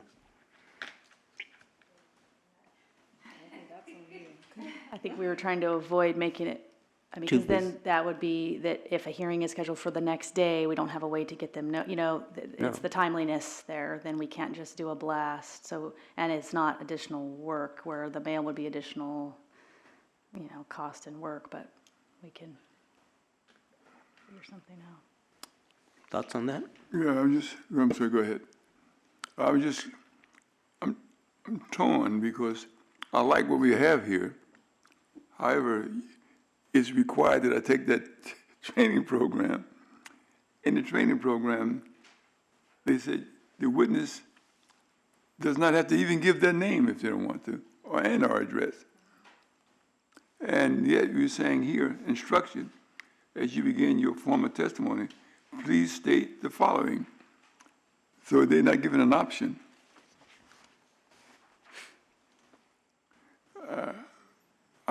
you know, and I like that she state their name and so on, but then how do we deal with the law? The attorney's got to help us.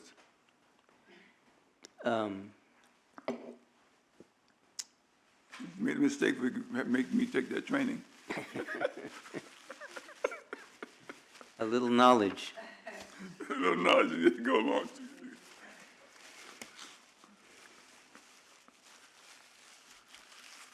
You have any thoughts? You have a blanket statement. I agree. I mean, we, again, we've stated it in the past. We haven't stated it for every single case, though. And an asterisk after witness name and witness address, which says you're not required to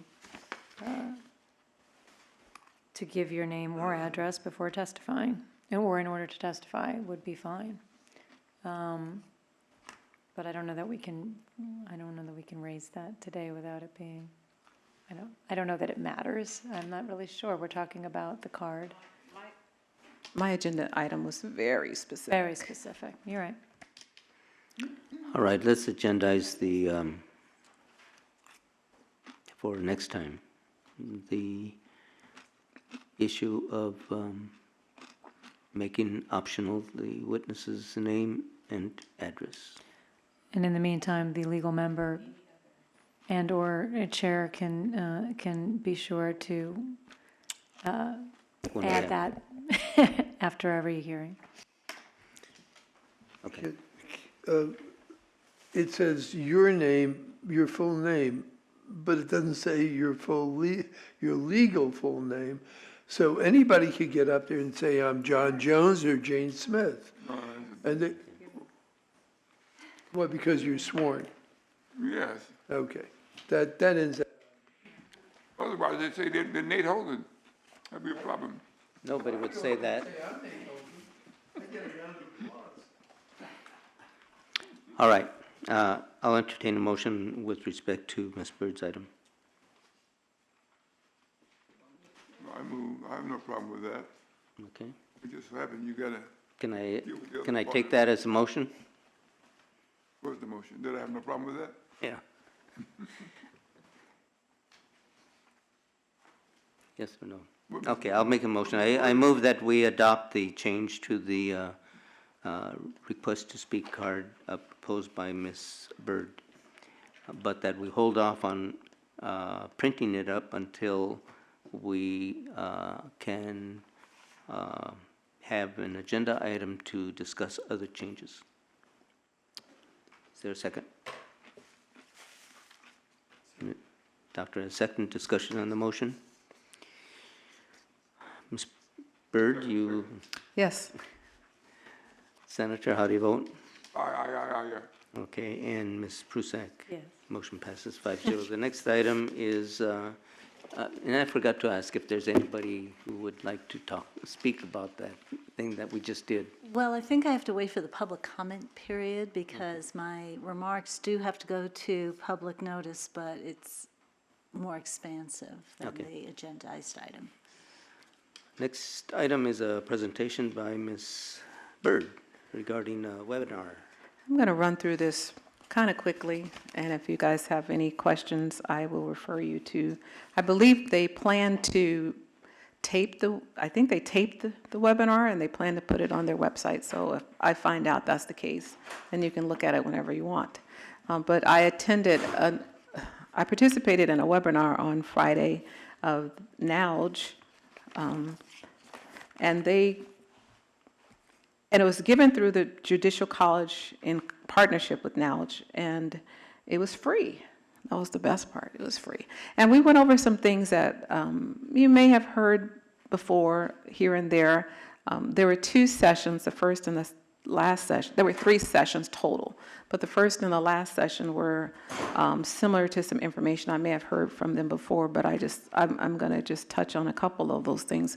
I have a PowerPoint to just kind of guide me through so I can stay focused and we can move through this quickly. And Denise is going to load it. But the first one had to do with grammar.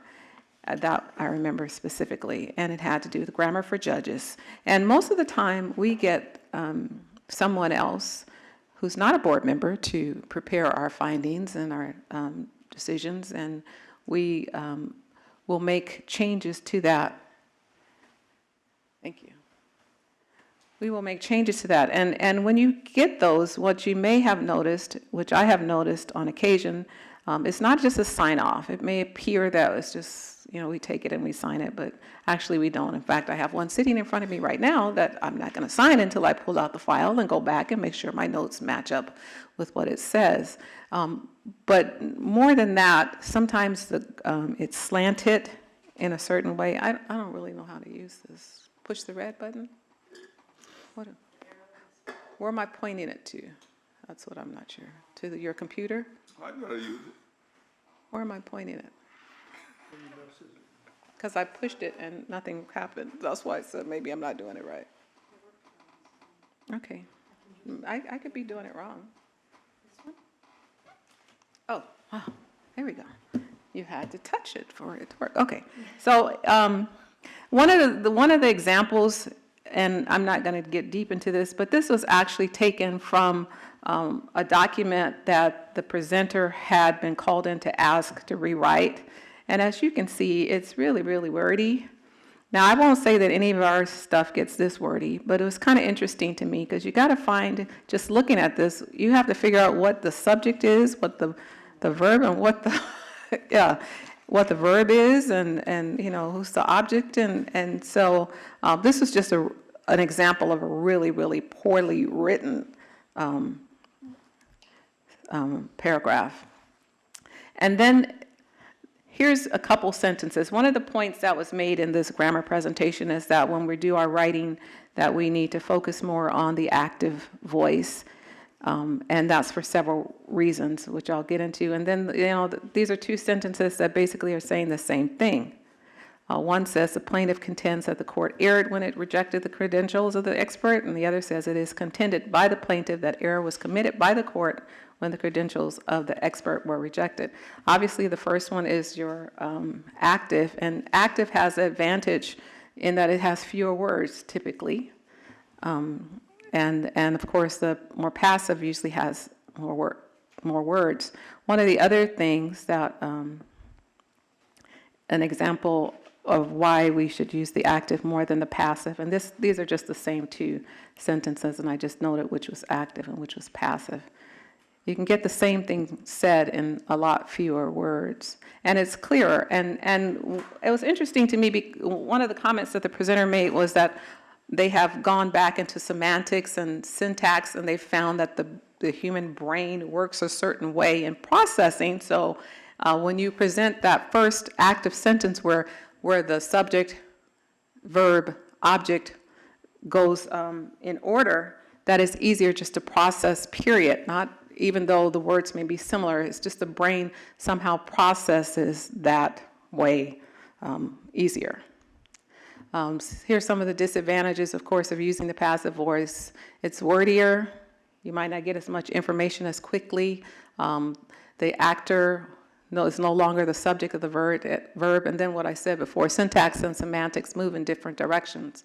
So if you get the object and the verb and the subject mixed in some order other than subject, verb, and object, it's just more difficult to follow. But then there is the advantage of the passive voice, and sometimes we see this, and sometimes we even hear it in openings and closings, because you don't have to identify specifically maybe the actor. It's a way to put a spin on it. If you don't agree, you may not just say, I don't agree. You may say something like, well, in this case, agreement cannot be found, da-da-da-da-da. And it puts a little spin on it, so you have to stop and think, okay, you don't follow it as quickly and as easily. And it's sometimes intentional. Okay, here's two sentences. On March 12, 2015, there was a violation of the rule by a petitioner. On March 12, 2015, the petitioner violated the rule. So one is straightforward. The first one is not specific, as in at the beginning. You've got the reversal of the you don't have the straightforward subject, verb, and object, but in the second one you have fewer words and it's very clear. Okay, so that was just some excerpts from the grammar. This session I got more out of because I am not an attorney, and I pay attention to what's in the news a lot as far as, who's going to be the Supreme Court Justice and all those things. And it was kind of interesting to me because he talked about statutory interpretation, and we do a lot of that here, statutory interpretation. And he said there were basically 3 different types of statutory interpretation: the textualism, intentionalism, and the purposivism. And the textualism, I believe that our new Supreme Court Justice is a textualist. You take the statute's meaning as found in the ordinary meaning of the words of the statute to find, now this is a horrible sentence right there, isn't it? I didn't make that one up, that's the one they gave me. To find as of the time the statute was enacted, the text of the statutory provision at issue and the text of the body of law into which the provision has been incorporated is used. And you can read the rest of them yourself. But what I found interesting in this was one of the comments that the presenter made was the Supreme Court Justice Scalia actually had dictionaries that he used for different laws based on the year that they came to be. I thought that was really interesting. And he was a textualist. He wanted to see what was defined at the time that statute was written, and he used those. So that person is really going deep into the words of the statute as of when it was enacted. Then there's intentionalism, where you're focusing on the text and outside extrinsic sources to find the intent. And we may look at these and see if we can find ourselves in these different types of processes. But so this person will look at the text, but they also look at legislative history. And every now and then when we're here, somebody will say, it doesn't happen a lot, but somebody will say, well, what was the staff report when that rule was written?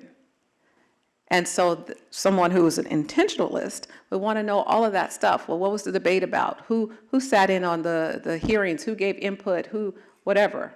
That would be their approach. So they're going to look at the text, then they're going to look at all these outside forces that had to do with that statute coming to be. And then there's the person who's a purposivism, that's a hard word for me, who examines the text and the legislative history of the statute, along with the policy-based sources to decide the statute's general intent. So you would ask the questions of basically, why? What was the problem that this rule came to fix? And I think we do ask that sometimes here, why did this rule come to be? And I think even to some of the discussion that may have happened today as to, well, what was the district expecting or thought at a time when they were putting in rules for certain equipment? Would that mean that everybody's going to use that particular type, and why are there 200 hours? I guess that's one of the questions. Okay, so what's the consequence, and what consequence will it further or hinder the statute's purpose? So you get kind of deep into how does this help the situation, and so you look at the statute from a lot of different points of view, and here's an example of Iowa's approach in this particular case that's cited at the right-hand side.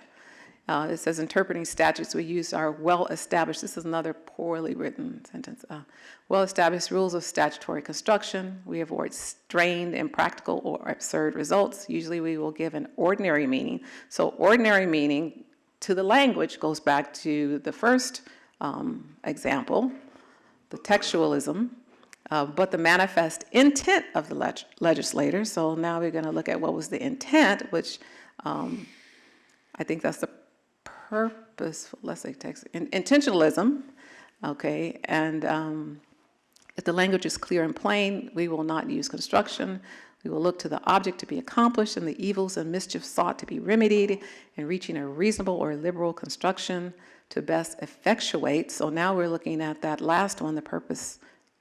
So how does it best effectuate its purpose rather than what will defeat it? And all parts of the statute will be considered together. and we will not give undue importance to any single portion.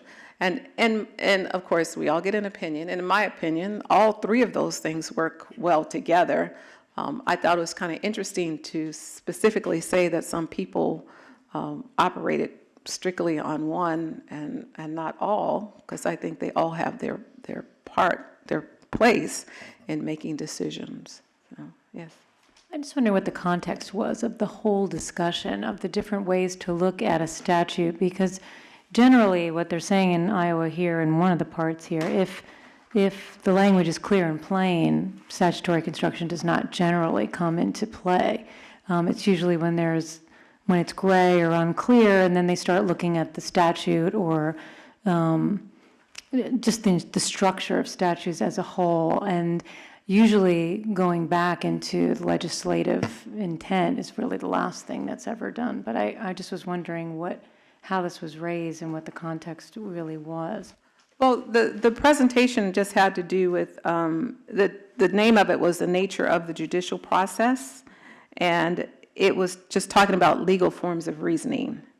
And so these three were presented as legal forms of reasoning, the idea of how to approach the interpretation, and maybe just to examine how you're looking at the whole thing. So I just would want to caution, I would worry if we were to say, well, we could look at the plain language of a particular statute that says you can only emit, such and such or whatever. It's clear, it's whatever. That we would, instead of taking that on its face, go into, what exactly was staff thinking at the time? Because it's really the language that was adopted by the governing board, and so it's only where it's unclear where that would ever be. And I would agree with you, but every now and then that discussion comes up. Right. What did they intend? And I think it comes up every now and then. I agree with you, and in fact, I think it's a saying. Usually, we give ordinary meaning to the language. So if it's easy to understand, then it could stop right there. But if it's not, and sometimes it's not, that there may be other ways that it's looked at. And this came straight from whatever that citation is down there RINDA versus Iowa Civil Rights Commission, I believe. This is actually, yeah. Oh, sorry. Since I've been here, Mr. Chairman and members, I never was presented an option to vote or consider the legislative intent by supporting a motion that's been, a stipulation that's been drafted by the attorney of both sides. It's presented to us in the form, here's how we can address this problem. Legislative intent is something that should be argued in a meaningful way when the attorneys on each side, as you mentioned, attorneys, are addressing the issue before the court. And they would use all the background information to convince the court that this was the intent of the legislature at the time, that this statute was enacted into law. And therefore, the evidence would be presented to the court and saying, therefore, this evidence supports the statute and the intent of the legislature, which would cause the court to rule. Now, here, we don't have this, but it's good to know. Yeah. This is just a training. I understand. It's good to know. I understand. It's very good to know. But in the real process, the real world, we here don't do that. And be nice if we did. I have no problem with that. Be nice. I would say that every now and then we slip into a conversation that has to do with, I've heard it asked, well, what was the staff report? Did we ever see a staff report? Do we have any idea? I've heard little bits of those types of questions asked every blue moon. I know I have raised it in intent. In fact, I raised it even this morning. SLAP lawsuits, and what the legislature meant by that, and why was Southern California Gas was demanding certain information for the purpose of, and I said for the purpose of using the SLAP suit, which they did. But nobody, they said, well, we don't want you to listen to that. And that's where it came off back to me. But in fact, I gave you guys a copy of the SLAP lawsuit, the SLAP law. But, you know, it's just what we do here and what was the legislature intended to have done based on they having gone through that process is a little different, but we're living with it, thank God. Yeah, I think that the only time any of the others come up when we're not looking at exactly the plain language is when those few times when the language isn't plain. And then we start going into some of the others. But I think the point that this presenter was making was just to let you know what they were and to show you examples of what they were. And I think that the one thing I just wanted to make clear is that I don't think it's a choice, whether you start with the legislative history and you start saying, well, what did they really want to say? Or you go to textualism or whatever, however it was stated. There's always a progression. If it's clear, it prevails. And if not, then you might go down a different road. But just to be clear, so that we don't give ourselves, go down the wrong road or give ourselves undue amounts of work and long hearings that we should not be going down the road. It's a good training program. I am convinced of that. And I make a personal request, if you give me a copy of this, I'd like to read it. I can give you a copy of this. I can give you a copy of the whole thing if you want. I just took little bits and pieces out. Ms. Bird has made a copy of the webinar, so you can see the No, entire. I didn't make a copy, but Oh, you they can said make they will have one available, so you'll be able to view the whole thing. Okay, and then the last part had to do with the social media aspect, and we've talked about this a million times, I guess. And the point that the presenter was making was that if you remember the Bar Association Model Code of Conduct, Judicial Conduct, that it applies both judicially and extrajudicially. So there's a different standard that an administrative judge would be held to as a result of the position that they serve. And let's see. These are two of the canons that were mentioned, one that has to do with integrity and independence. And so anything that we do concerning social media should still fit within it being upholding integrity and independence. So we can't just, I know I was talking to somebody earlier and we were just laughing. On my social media or my Facebook page, first of all, you can't search and find me unless you know somebody else. And then you can't post on my page. I have that. So I can control things that might question my integrity and my independence in case somebody wanted to put something on my page. And so that's one of the things I say, that whatever you do inside or outside of your job, that you still need to have the appearance of having integrity and independence. And then secondly, that you should avoid impropriety and the appearance of impropriety in all activities, and that's on the job and off the job, in social media and not in social media. So, and the thought is that when judges do get into trouble, it's because you could look at one of these two canons and you could see that they're probably not following one of those canons. And that's it. Thank you. Thank you. Very good. Okay. Any questions for Ms. Bird? Thank you. I will say they have some other webinars coming up that are also free, and I can let the board know of those events. Thank you. Public comment, Ms. Feldman? Yes, thank you, Mr. Chairman. I will keep it to 3 minutes if you like. We have your name and address. I choose not to. The hearing board had expressed some pretty broad-reaching concerns about the adequacy of public outreach in high-profile, high-impact cases at your last meeting. And so I've been asked to address the board about that.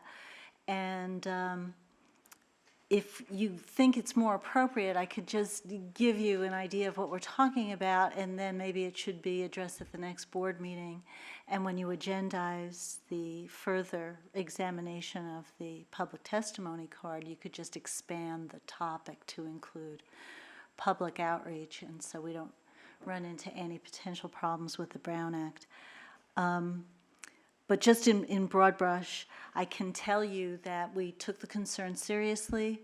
We are developing a policy whereby the counsel's office is going to take the first crack at identifying high-profile, high-impact cases, because we not only receive all the variance petitions, but we prepare the petitions for order for abatement. When we identify a case as potentially being one that would require enhanced public notice, or I don't want to say require because it's not legally required, but one where enhanced public notice might be appropriate, we will coordinate with the Public Affairs Office to determine the level of what that notice would be. There are obviously several options that are available to us, things from just posting more conspicuously on our website that a hearing is going to take place, to notifying those members of the public who we already know are interested in cases of that type or in that area, because they're environmental organizations or community activists or other people that we already know about, to expanding that to include notice by email via zip code to get everybody that we have in our data bank as being a resident of that area, to the whole 9 yards in the truly high-profile cases like Aliso Canyon or Sunshine Canyon, where we would use flyers and media and have petitions available in the community for people to examine. Obviously, those are going to change depending on the nature of the case, but the effort is being made to identify ahead of the first hearing, because these cards will go a long way once the hearings get underway to notify anybody who's truly interested. So our objective is to try and get ahead of it. It's not going to be perfect. It's not going to be easy, and we do have concerns about once you get started on a practice like this, what happens to the case that you don't think warrants any sort of extra notice to the public, but there are members of the community who know that you do this in some cases, so why didn't you do it for me? These are all concerns that we will address as we go. We're obviously going to refine the process as we go, but I did want to assure you that this is a policy that we are, that's in development right now, and we intend to implement it as quickly as possible. I'm very pleased to hear that. Public Affairs and Counsel's Office are the only ones, I think, that are in a position to identify, and as Ms. Spillman stated, it won't be perfect, but identify those that are likely to be of concern to a number of people and merit some kind of extra effort. But you won't always do it. You can't. You don't have a crystal ball good enough.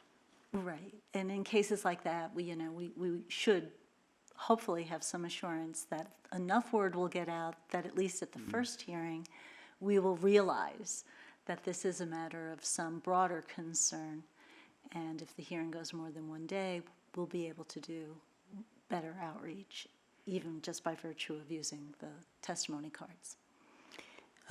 Counsel's Office did do that on one occasion. It was an ongoing matter where Counsel's Office and respondent decided that they needed the time to work out a stipulated agreement, and sort of a last minute asked for a continuance and was granted. But at the same time, Counsel's Office advised members of the public who had a network and the word did get out. So there's been a little bit of experience on that. It worked. Ms. Prusek? I wanted to echo that this is great news. And just the last concern, Ms. Feldman, that you had mentioned about, well, those situations where we know you do this, why not for our case? The more that an established set of criteria or a checklist or some system that is used consistently is applied, then you always have something to point to, and that would really cut that off. That is our objective, yeah. Any other comment? I think what we're doing with these changes is good, long overdue. Since I've been here for almost a year, I can see how we misstepped along the way as you recommended as the attorney, positions that we should take. I will tell you this, I used to be vice chair of the Joint Legislative Audit Committee, and you can be audited on those decisions, by the way. And if I were there not knowing what I know, you would be audited, and you would fall short. And that's not good for the district. So I would say to you that understand the intent of the law at the time you make a decision and make a recommendation to us, and make sure that it's right on target. I know you don't do it intentionally, but make sure that, there's a slippery slope once in a while around here in terms of which side are we on. I mean, you heard me raise that question before. So I would say to you that we're getting better. I can see that. We're getting better because we're having a better understanding. I do echo once in a while. Thank you. I just want to say there's always room for improvement in any organization and any group. And I will say, I don't know what it was like before I came to the board 6 years ago, but we've had so many more cases that became quote unquote high profile, high impact just in the last year and a half than we had the entire first 4.5 years that I was on the board. So now it's an opportunity for us to examine that. And I'm really happy to hear that, because what we hear when people come in, it's heartbreaking when somebody comes in and says that nobody told us there was going to be a meeting. There's one person, if you had told us. And so I'm really happy to hear that there will be something in place. Other comment? Any other business? Any other member of the public wishing to address the board? Apparently not. Then we're adjourned. Thank you. Thank you, Ms. Feldman. Can we go home?